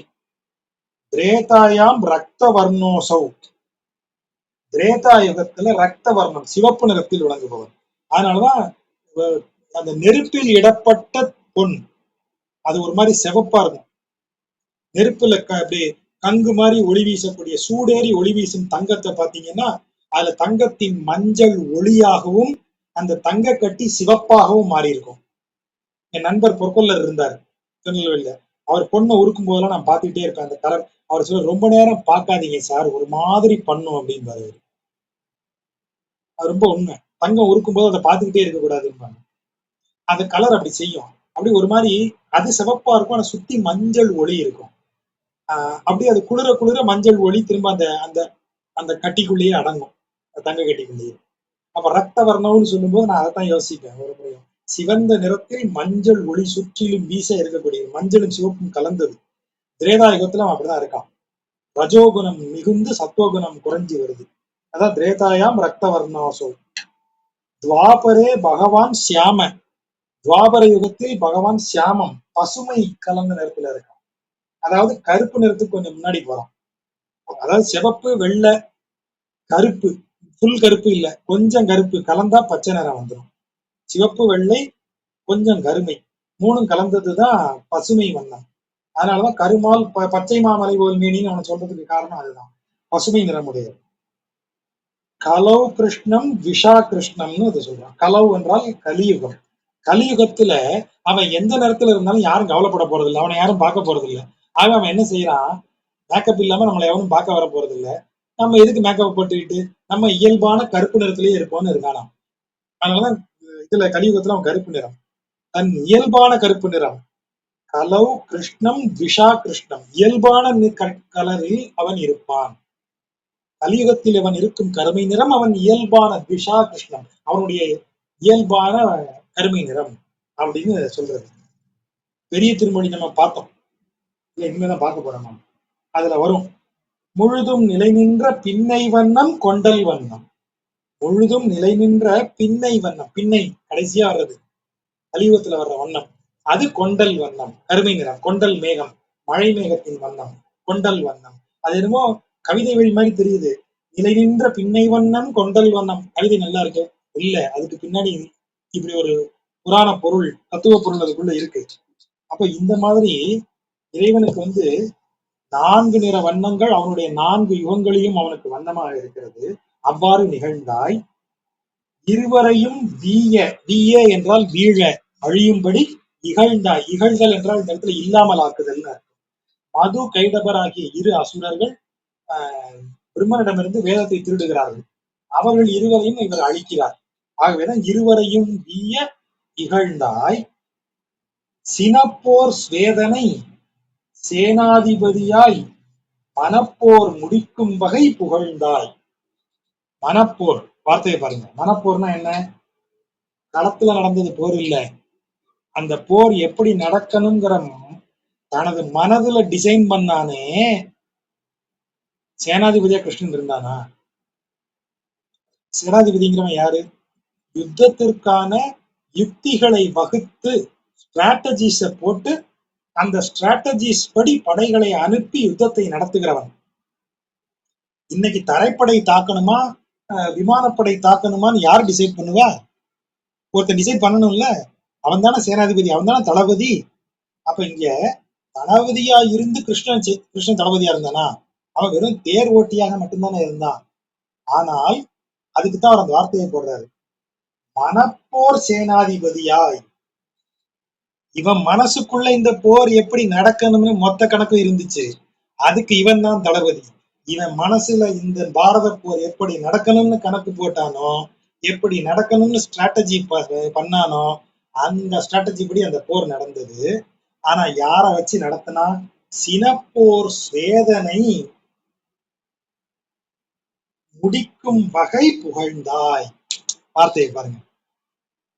நீதான் தளபதியா இருந்து உன் மனசுக்குள்ள எல்லா ஸ்ட்ராட்டஜியும் போட்டு இந்த போரை நடத்தின.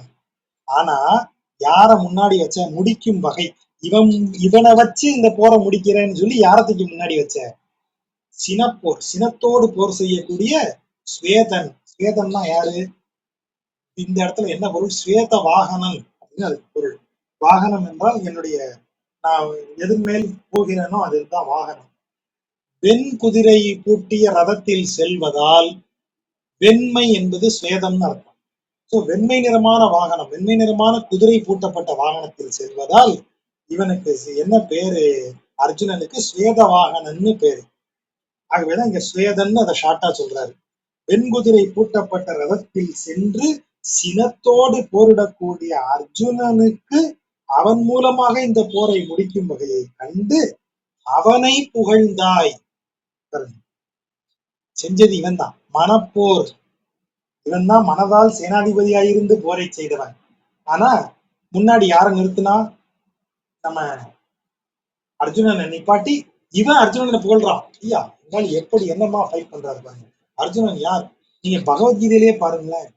எப்பேற்பட்ட வீரன் நீ கலங்கலாமா, உனது காண்டீபத்திற்கு இது அடுக்குமா? யாரு இவரு? நீ பார்த்தனே, பல்குணனே அப்படின்லாம் அவனை இவர் புகழ்றாரு. நீ பெரிய வீரனாச்சே அதாச்சே இதை அப்படி புகழ்ந்து அவனை ஏத்தி விட்டுருக்காரு. கடைசியா அவன் ஓவரா சீன் போட்டப்ப பலாருன்னு ஒண்ணு காமிச்சாருங்க பாரு.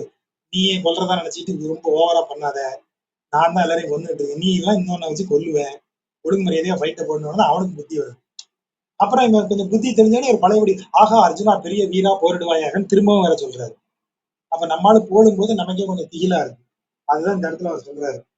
பால் பொன் பசுப்பு கார்வண்ணம் நான்கும் நிகழ்ந்தாய் இருவரையும் வீய இகழ்ந்தாய் சினப்போர் சேதனை சேனாதிபதி அதாவது மனப்போர் சேனாதிபதியாய் சினப்போர் சேதனை முடிக்கும் வகை புகழ்ந்தாய், போரை முடிக்கும் வகையில் புகழ்ந்தாய் அப்படின்னு அவனை கொண்டு வந்து வைக்கிறார்.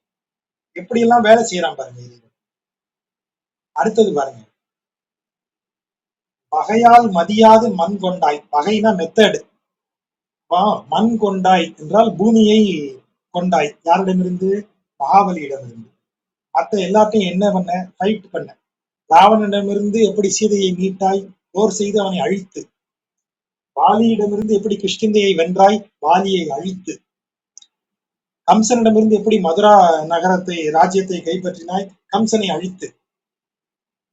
கௌரவர்களுக்கும் பாண்டவர்களுக்கும் பஞ்சாயத்து பண்ண போய் பாண்டவர்களுக்குரிய அரசு அஸ்தினாபுரத்தை எப்படி பெற்றுக் கொடுத்தாய்? கௌரவர்களை முற்றுமாக அழித்து. இப்படி எல்லா இடத்துலயும் நீ போய் இரணியனை அழித்து பிரகலாதனை காப்பாற்று.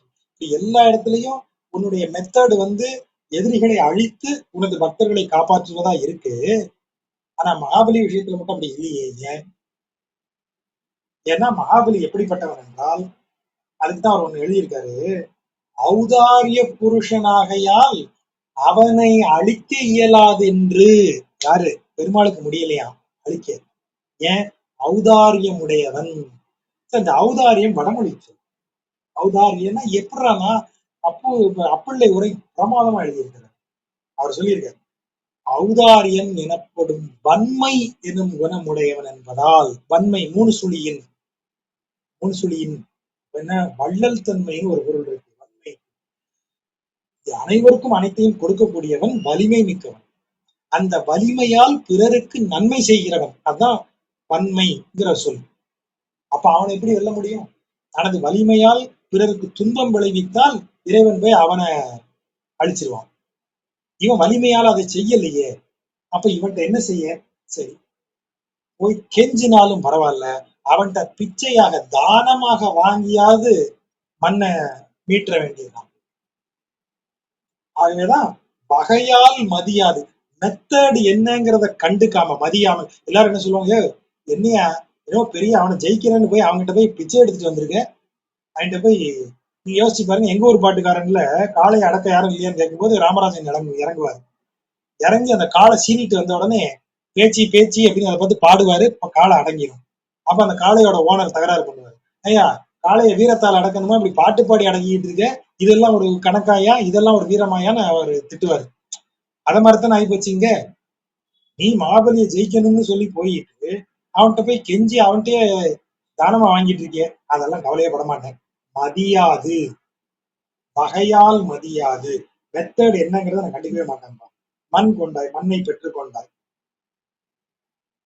சரி, அப்போ நமக்கு ஒரு கேள்வி வருது, அவன் தான் நல்லவனா தானே இருக்கான், உன்னாலதான் அவனை ஒண்ணு வன்மை உடையவன் ஔதாரியம் உடையவனாகியால் அவனை வெல்லற்கரிது என்று அவனிடத்துல இப்படி போய் நின்னேன்னு சொல்றியே, அப்படி போய் அவன்கிட்ட ஏன் நிக்கணும்?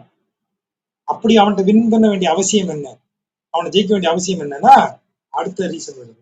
வைரம் குலைத்து உண்ணும் மாவலியை தான் என்னும் வைர வழக்கு ஒழித்தாய். அதாவது எல்லாம் இருந்து அவனை ஏன் அவன்கிட்ட போய் இவர் இதை செய்தார் என்றால், தான் எனும் அகந்தை அவனுக்கு வந்துருச்சு. தான் நல்லவன், தான் அனைவருக்கும் உதவி செய்பவன், தான் எந்த தவறும் செய்யாதவன் அப்படின்னு அந்த நான்கிற எண்ணம் மகாபலிக்கு வந்துருச்சு. அந்த அதை எப்படி சொல்றாரு அவரு, வைரத்தை எவனாவது திம்பான், வைரம் விலை உயர்ந்தது, மிக மதிப்புடைய பொருள், ஆனா அதை திங்க முடியுமா? வைரத்தை தின்றால் அது உள்ள போய் குடலை அறுத்துரும், இறந்து போயிடுவாங்க. வைரத்தை தின்றால் மரணம் உண்டு. ஆனா நாம் பெரிய அரசன், இந்த பந்தாக்கு சொல்லுவாங்க இல்லையா, இந்த பன்னீர்ல வாயை குப்பளிப்பான்னு, அந்த அந்த தான்கிற எண்ணம் வந்ததுனால வைரத்தை சாப்பிட முடியாதா, நான் நினைச்சா முடியாதா அப்படின்னு சொல்லி வைரத்தையே பொடி செய்து வைரம் தனது உடலை பாதிக்காத வண்ணம் பிற மருந்துகளோடு கலந்து அதான் குழைத்து வைரத்தையே குழைச்சி சாப்பிடுறான் மகாபலி. என்னால முடியாதது உண்டா அப்படின்னு நினைச்சு அந்த காரியத்தை செய்யறான். அப்படிப்பட்ட தான் என்னும் வைர வழக்கு, வைரம்னா அந்த இடத்துல வைர வழக்கு என்றால் வைரம் எப்படி உறுதியானதோ அத மாதிரி நான் அப்படிங்கிற உணர்வு உறுதியானது. அதான் தான் என்னும் வைர வழக்கு. நான்கிற எண்ணம் அவன்கிட்ட உருவாயிருச்சு. அதுதான் எதிரித்தன்மையை உருவாக்குகிறது, சத்ரு தன்மையை உருவாக்குவது அப்படின்னு உரையாசிரியர் சொல்றாரு. ரொம்ப அருமையான சொல்லாடல் இது. அவன் சத்ரு அல்ல, ஆனா சத்ருவுக்கான தன்மை உருவாயிருச்சு. நான்கிற நினைப்பு வந்த உடனேயே அவன் எதிரியாவதற்கு உண்டான எல்லா வாய்ப்பும் வந்துருச்சு. கிரிக்கெட் பார்த்துட்டே இருக்கோம், திடீர்னு 2 விக்கெட் விழுந்துருச்சு. மூணாவது ஒருத்தர் தான் விளையாடிட்டு இருக்காரு, இவரும் அவுட் ஆயிட்டாரு. இனிமே பிழைக்கிறது கஷ்டம் தான். அந்த ஒரு விக்கெட் விழற வரைக்கும் நமக்கு விழுந்துருச்சா இனி தோத்துருவாங்கப்பா அப்படின்னு ஆயிருதுல. அத மாதிரி நான்கிற எண்ணம் வந்த உடனேயே அந்த தன்மை, எதிரியின் தன்மை வந்து விடுகிறது, சத்ரு தன்மை. அதுதான் வைர வழக்கு அப்படின்னு சொல்றது. வைர வழக்கு ஒழித்தாய், அந்த எண்ணம் தோன்றும் போதே அதை ஒழிச்சிட்ட நீ. மற்றும் வகையால் வருவது மற்ற ஒன்று உண்டே. அப்போ இதன் வழியாக இதற்கு மாற்றாக வேறு ஒன்று உண்டோ, நீ செய்யக்கூடிய இந்த செயலுக்கு மாற்றாக இதை இது பண்ணக்கூடிய விதத்துல வேற ஒரு செயல் உண்டா. முதல்ல என்ன சொன்னோம், வகையால் மதியாதுன்னு சொன்னோம். இப்ப என்ன சொல்றோம், அப்பேற்பட்ட வைரத்தையே விழுங்கக்கூடியவனாக விளங்கக்கூடிய மகாபலியே நீ இப்படி செஞ்சிருக்கியே, இதுக்கு மாற்றாக வேறொரு வழிமுறை ஒன்றை செஞ்சுவிட முடியுமா. அப்ப அவ்வளவு பிரில்லியன்ட் இறைவன் அதை சொல்றது. அப்ப இதுக்கு என்ன பொருள், என்ன மற்றும் வகையால் வருவது ஒன்று உண்டே.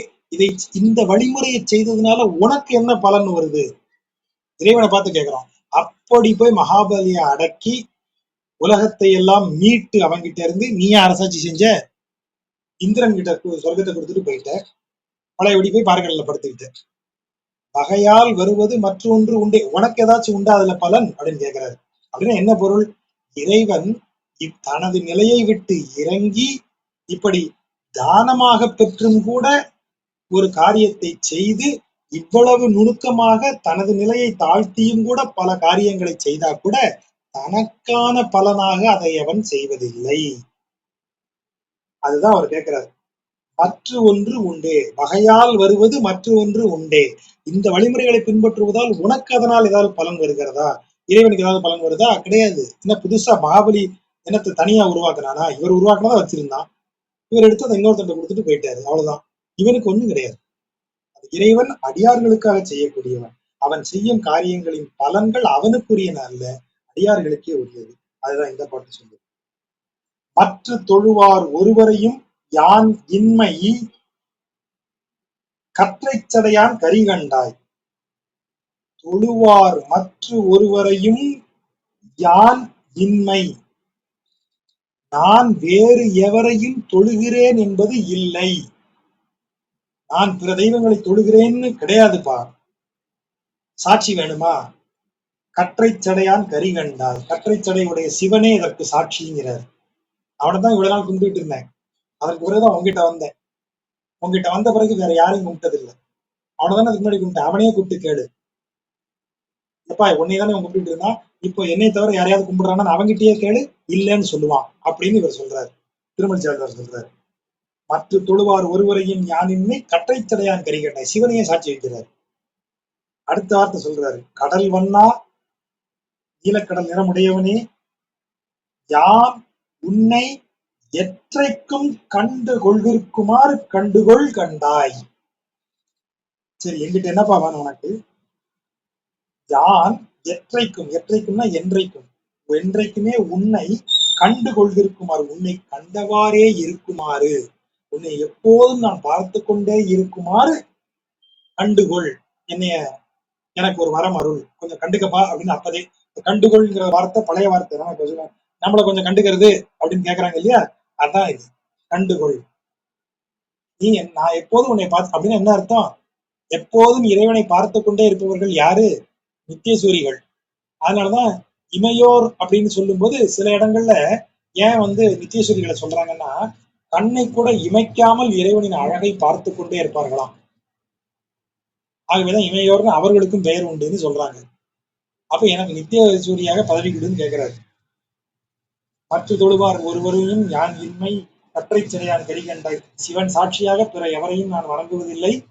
ஆகவே என்றைக்கும் உன்னை நான் கண்டுகொண்டே இருக்குமாறு எனக்கு ஒரு வரத்தை நீ தருவாயாக, எனக்கு நீ ஒரு ஃபேவர் செய்து தருவாயாகன்னு கேட்கிறார்.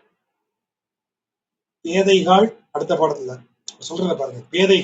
பேதைகளே நீராடிதான் காண மாட்டாத, நீராடி யாரு? திருநீரில் ஆடியவன், உடல் முழுவதும் நீர் அணிந்தவன். நீர் என்றால் சாம்பல், உடல் முழுவதும் சாம்பலால் பூசிக்கொண்டிருப்பவன் அதான் நீராடி. திருநீரில் மூழ்கி எழுந்தவன், சாம்பலில் மூழ்கி எழுந்தவன் யாரு? சிவன்.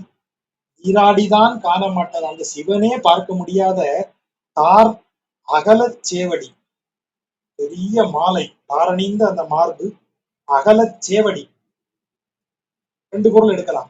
அகலத்தார், அகலமான மார்பில் அணிந்த மாலை, அகலச் சேவடி, பரந்த அவன் திருவடி. இதை யாராலேயே பார்க்க முடியல? நீரணிந்த பெருமானாகிய சிவனாலேயே பார்க்க முடியல. அந்த சேவடியை யான் காண வல்லேற்கு, என்னால பார்க்க முடிஞ்சிருக்கே. அப்படி என்னால பார்க்க முடிஞ்சதுக்கு என்ன காரணம்? மால்தான் புகுந்த மடநெஞ்சம் இது. சிவனே பார்க்க முடியாத திருவடியை நான் எப்படி பார்த்தேன்? இந்த மடநெஞ்சத்தில் திருமால் புகுந்து கொண்டதான். மால்தான் புகுந்த மடநெஞ்சம் இது. இது அவன் புகுந்த மடநெஞ்சம். இது மடநெஞ்சம் தான். இது ஒண்ணும் பிரமாதமான இடம்லாம் இல்லை. ஆனா அவன் புகுந்ததால் அவன் திருவடியை என்னால பார்க்க முடியும். சிவனே பார்க்க முடியாத திருவடியை அவன் அருளால், அவன் என் மனதில் புகுந்ததால் நான் பார்த்தேன். மற்றதுவும் பேராக கொள்வேனோ பேதைகள். இதை தவிர வேற எதையாவது நான் விரும்புவேனா? இதை விட பெரிய விஷயம் வேற எதையாவது தேடி போவேனா? முட்டா பெல்லா அப்படின்னு சொல்றாரு. பேதைகள் மற்றதுவும் பேராக கொள்வேனோ. அவன் திருவடிகளை நான், சிவனே பார்க்க முடியாத திருவடிகளை நானே பார்க்க முடிந்த அளவிற்கு அவன் எனது மட நெஞ்சத்திற்குள் புகுந்து கொண்டானே. இதை விட பெரிய பேராக வேற எதையாவது நான் எதிர்பார்ப்பேனா? முட்டா பெல்லா முன்னாடி கொண்டு வந்து வைக்காதீங்க எதையும் அப்படின்னு சொல்றாரு. இலங்கை ஈடழிய கட்டிய சேது இது.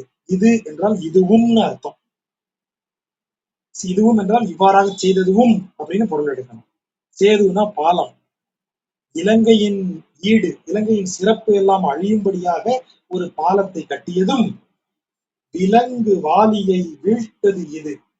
விலங்காக செயல்பட்டு கொண்டிருந்த வாலியை வீழ்த்தியதும், இலங்கைதான் ஒடுங்க, இலங்கை புகழ் அழிய, வில் நுடங்க, வில் அப்படி வளைய, அதாவது வில்லை வளைத்து இலங்கையின் புகழை உடைக்கிறார். இவன் வில் வளையுது, இலங்கை ஒடுங்குது. வில் நுடங்க, இலங்கைதான் ஒடுங்க, தந்தார் ராவணனை ஊன் ஒடுங்க. குளிர்ந்த மாலையை அணிந்த ராவணனது உடல் ஒடுங்க, அவன் ஊன், அவனுடைய உடல் வந்து அழியும்படியாக எய்தான் இது, எய்ததுவும் அப்படின்னு அர்த்தம். இலங்கைக்கு பாலம் கட்டினதும், விலங்கு போல் திரிந்த வாலியை அழித்ததும், பெரும் புகழ் கொண்ட ராவணனை அழித்து அந்த இலங்கையின் புகழை சிதைத்ததுவும் எய்தான் உகப்பு. அந்த வில்லை வளைத்து எய்த ராமனுடைய விளையாட்டு. உகப்பு என்றால் கேஷுவலா பண்றான், ஜாலியா பண்றான். விழுந்து விழுந்தெல்லாம் அடி இதெல்லாம் செய்யறது இல்லை, ஈஸியா அடிக்கலாம். உகப்பு, ஈஸியா செய்யறான். இது அடுத்த வரியில எப்படி ஜஸ்டிஃபை பண்றாரு பாருங்க. அடுத்த பாட்டுல எவ்வளவு ஈஸியா பண்றான், ஈஸியா பண்றான்னு சொன்னால எவ்வளவு ஈஸியா பண்றான். வாங்க அடுத்த பாட்டுக்கு வாங்க.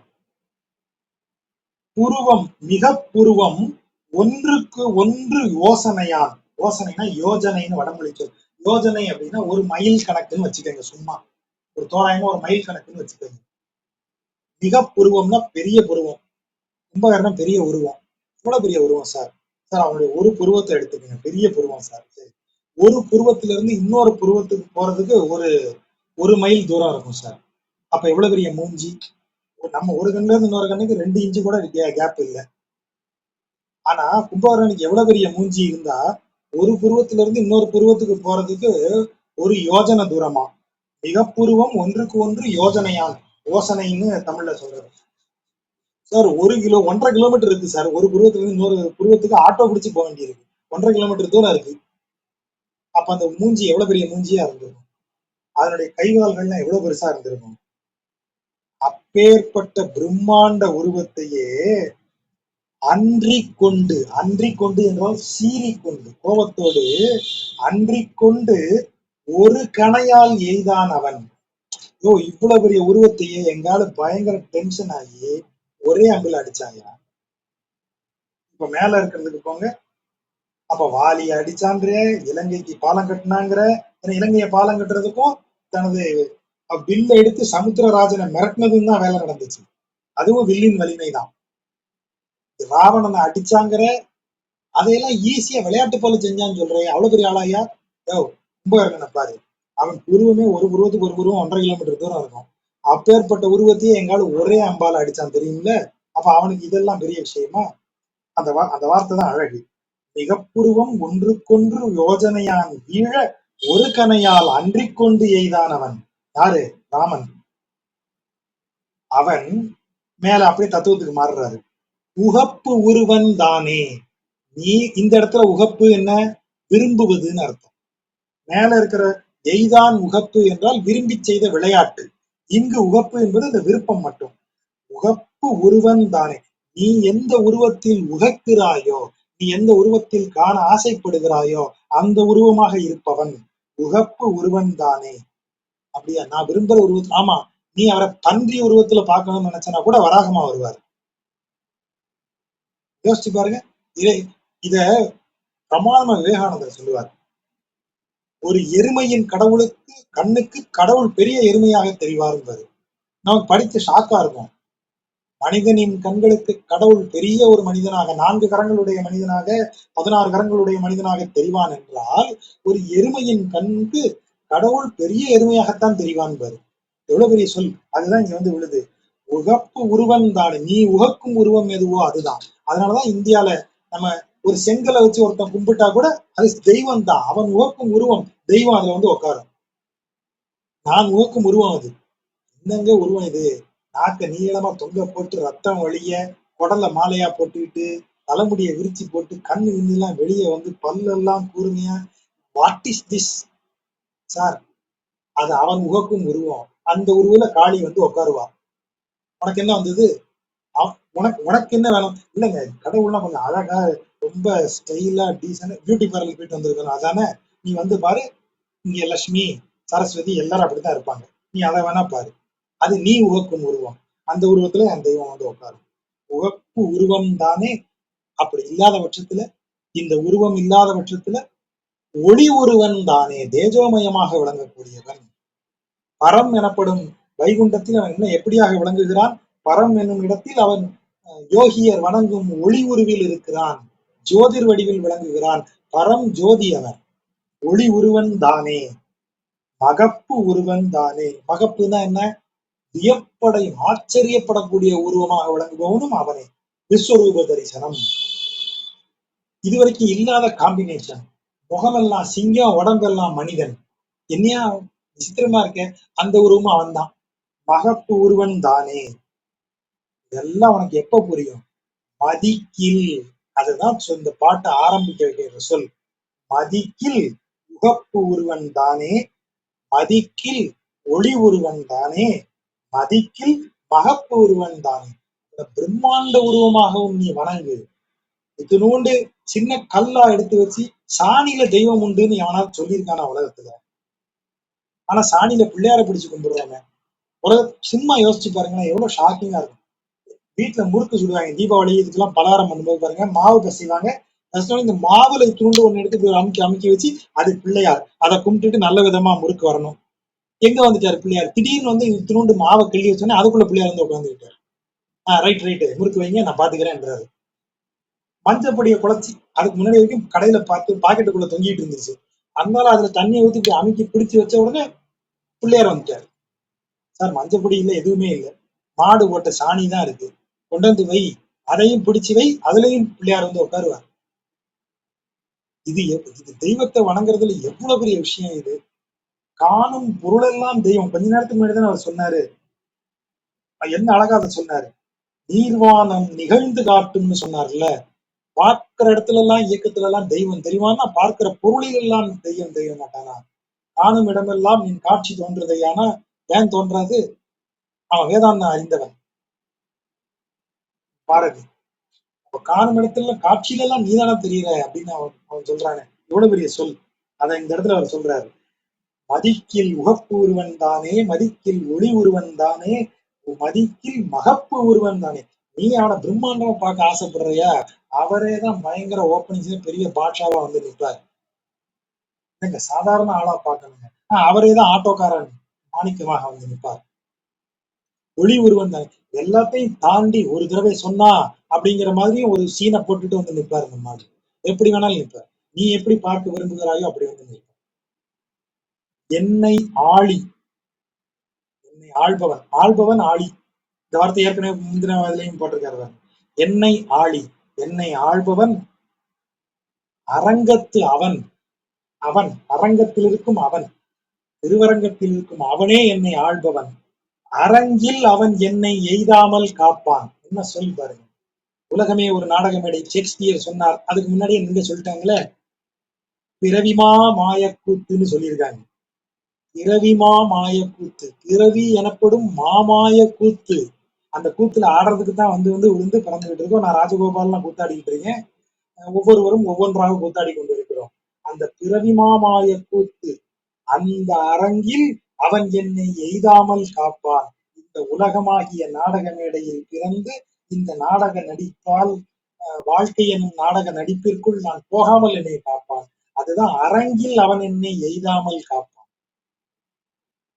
அவன் என்னது உள்ளத்து நின்றான். எனதுங்கிறது தான் என்னதுன்னு வருது. கூடுதல் விகாரம். மீட்டருக்காக ஒரு இன்ன சேர்த்துக்கிறாங்க. எனது உள்ளத்து நின்றான். எனது உள்ளத்துல இருக்கிறான். இருந்தான். என் உள்ளத்துல இருக்கிறான். உட்கார்ந்து இருக்கிறான். நின்று கொண்டு இருக்கிறான். வெள்ளத்து அரவணையின் மேல் கிடக்குமே. பார்க்கடல்ல பள்ளி கொண்டிருக்கான்னு நினைச்சீங்களா? பார்க்கடல்ல பள்ளி கொண்டு இருக்கிறானா? இல்ல. பக்தனுடைய கான்பிடன்ஸ்.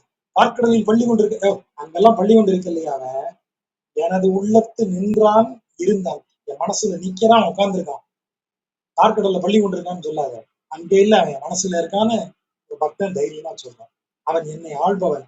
என்னை ஆளி அரங்கத்து அவன், அரங்கத்தில் இருக்கும் அவனே என்னை ஆள்பவன். இந்த உலகமாகிய அரங்கில், இந்த பிறவியாகிய உலகமாகிய நாடக மேடையில், இந்த பிறவி எனும் நடிப்பு நடிப்பதற்காக என்னை மேடை ஏத்தாம இருப்பான். என்னை எய்தாமல் காப்பான். என் உள்ளத்தில் இருக்கிறான். உள்ளத்தில் அமர்ந்து இருக்கிறான், நின்று இருக்கிறான். அவன் பார்க்கடல்ல எங்கேயோ பள்ளி கொண்டிருக்கான் அப்படின்னு நினைக்காதீங்க. அவன் என் மனதுல இருக்கான் அப்படின்னு பக்தர் சொல்றார். ரொம்ப அருமையான பாடல்கள். ரொம்ப நுட்பமான பாடல்கள்ங்கிறதுனால நான் கொஞ்சம் கூடுதல் நேரம் எடுத்துக்கிட்டேன். பொறுமையாக கேட்ட நண்பர்களுக்கு மிக நன்றி.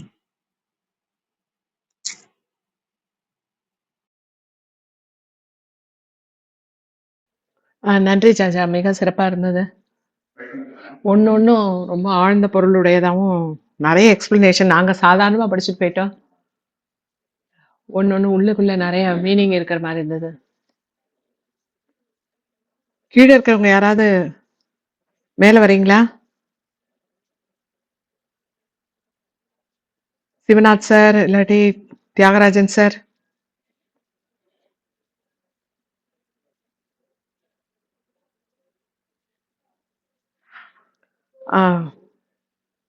சரி, அப்போ நண்பர்களுக்கு வேற கேள்விகள் இல்லை என்றால் நம்ம வியாழக்கிழமை அடுத்த 10 பாடல்கள்ல சந்திக்கலாம். நன்றி சாச்சா. நன்றி.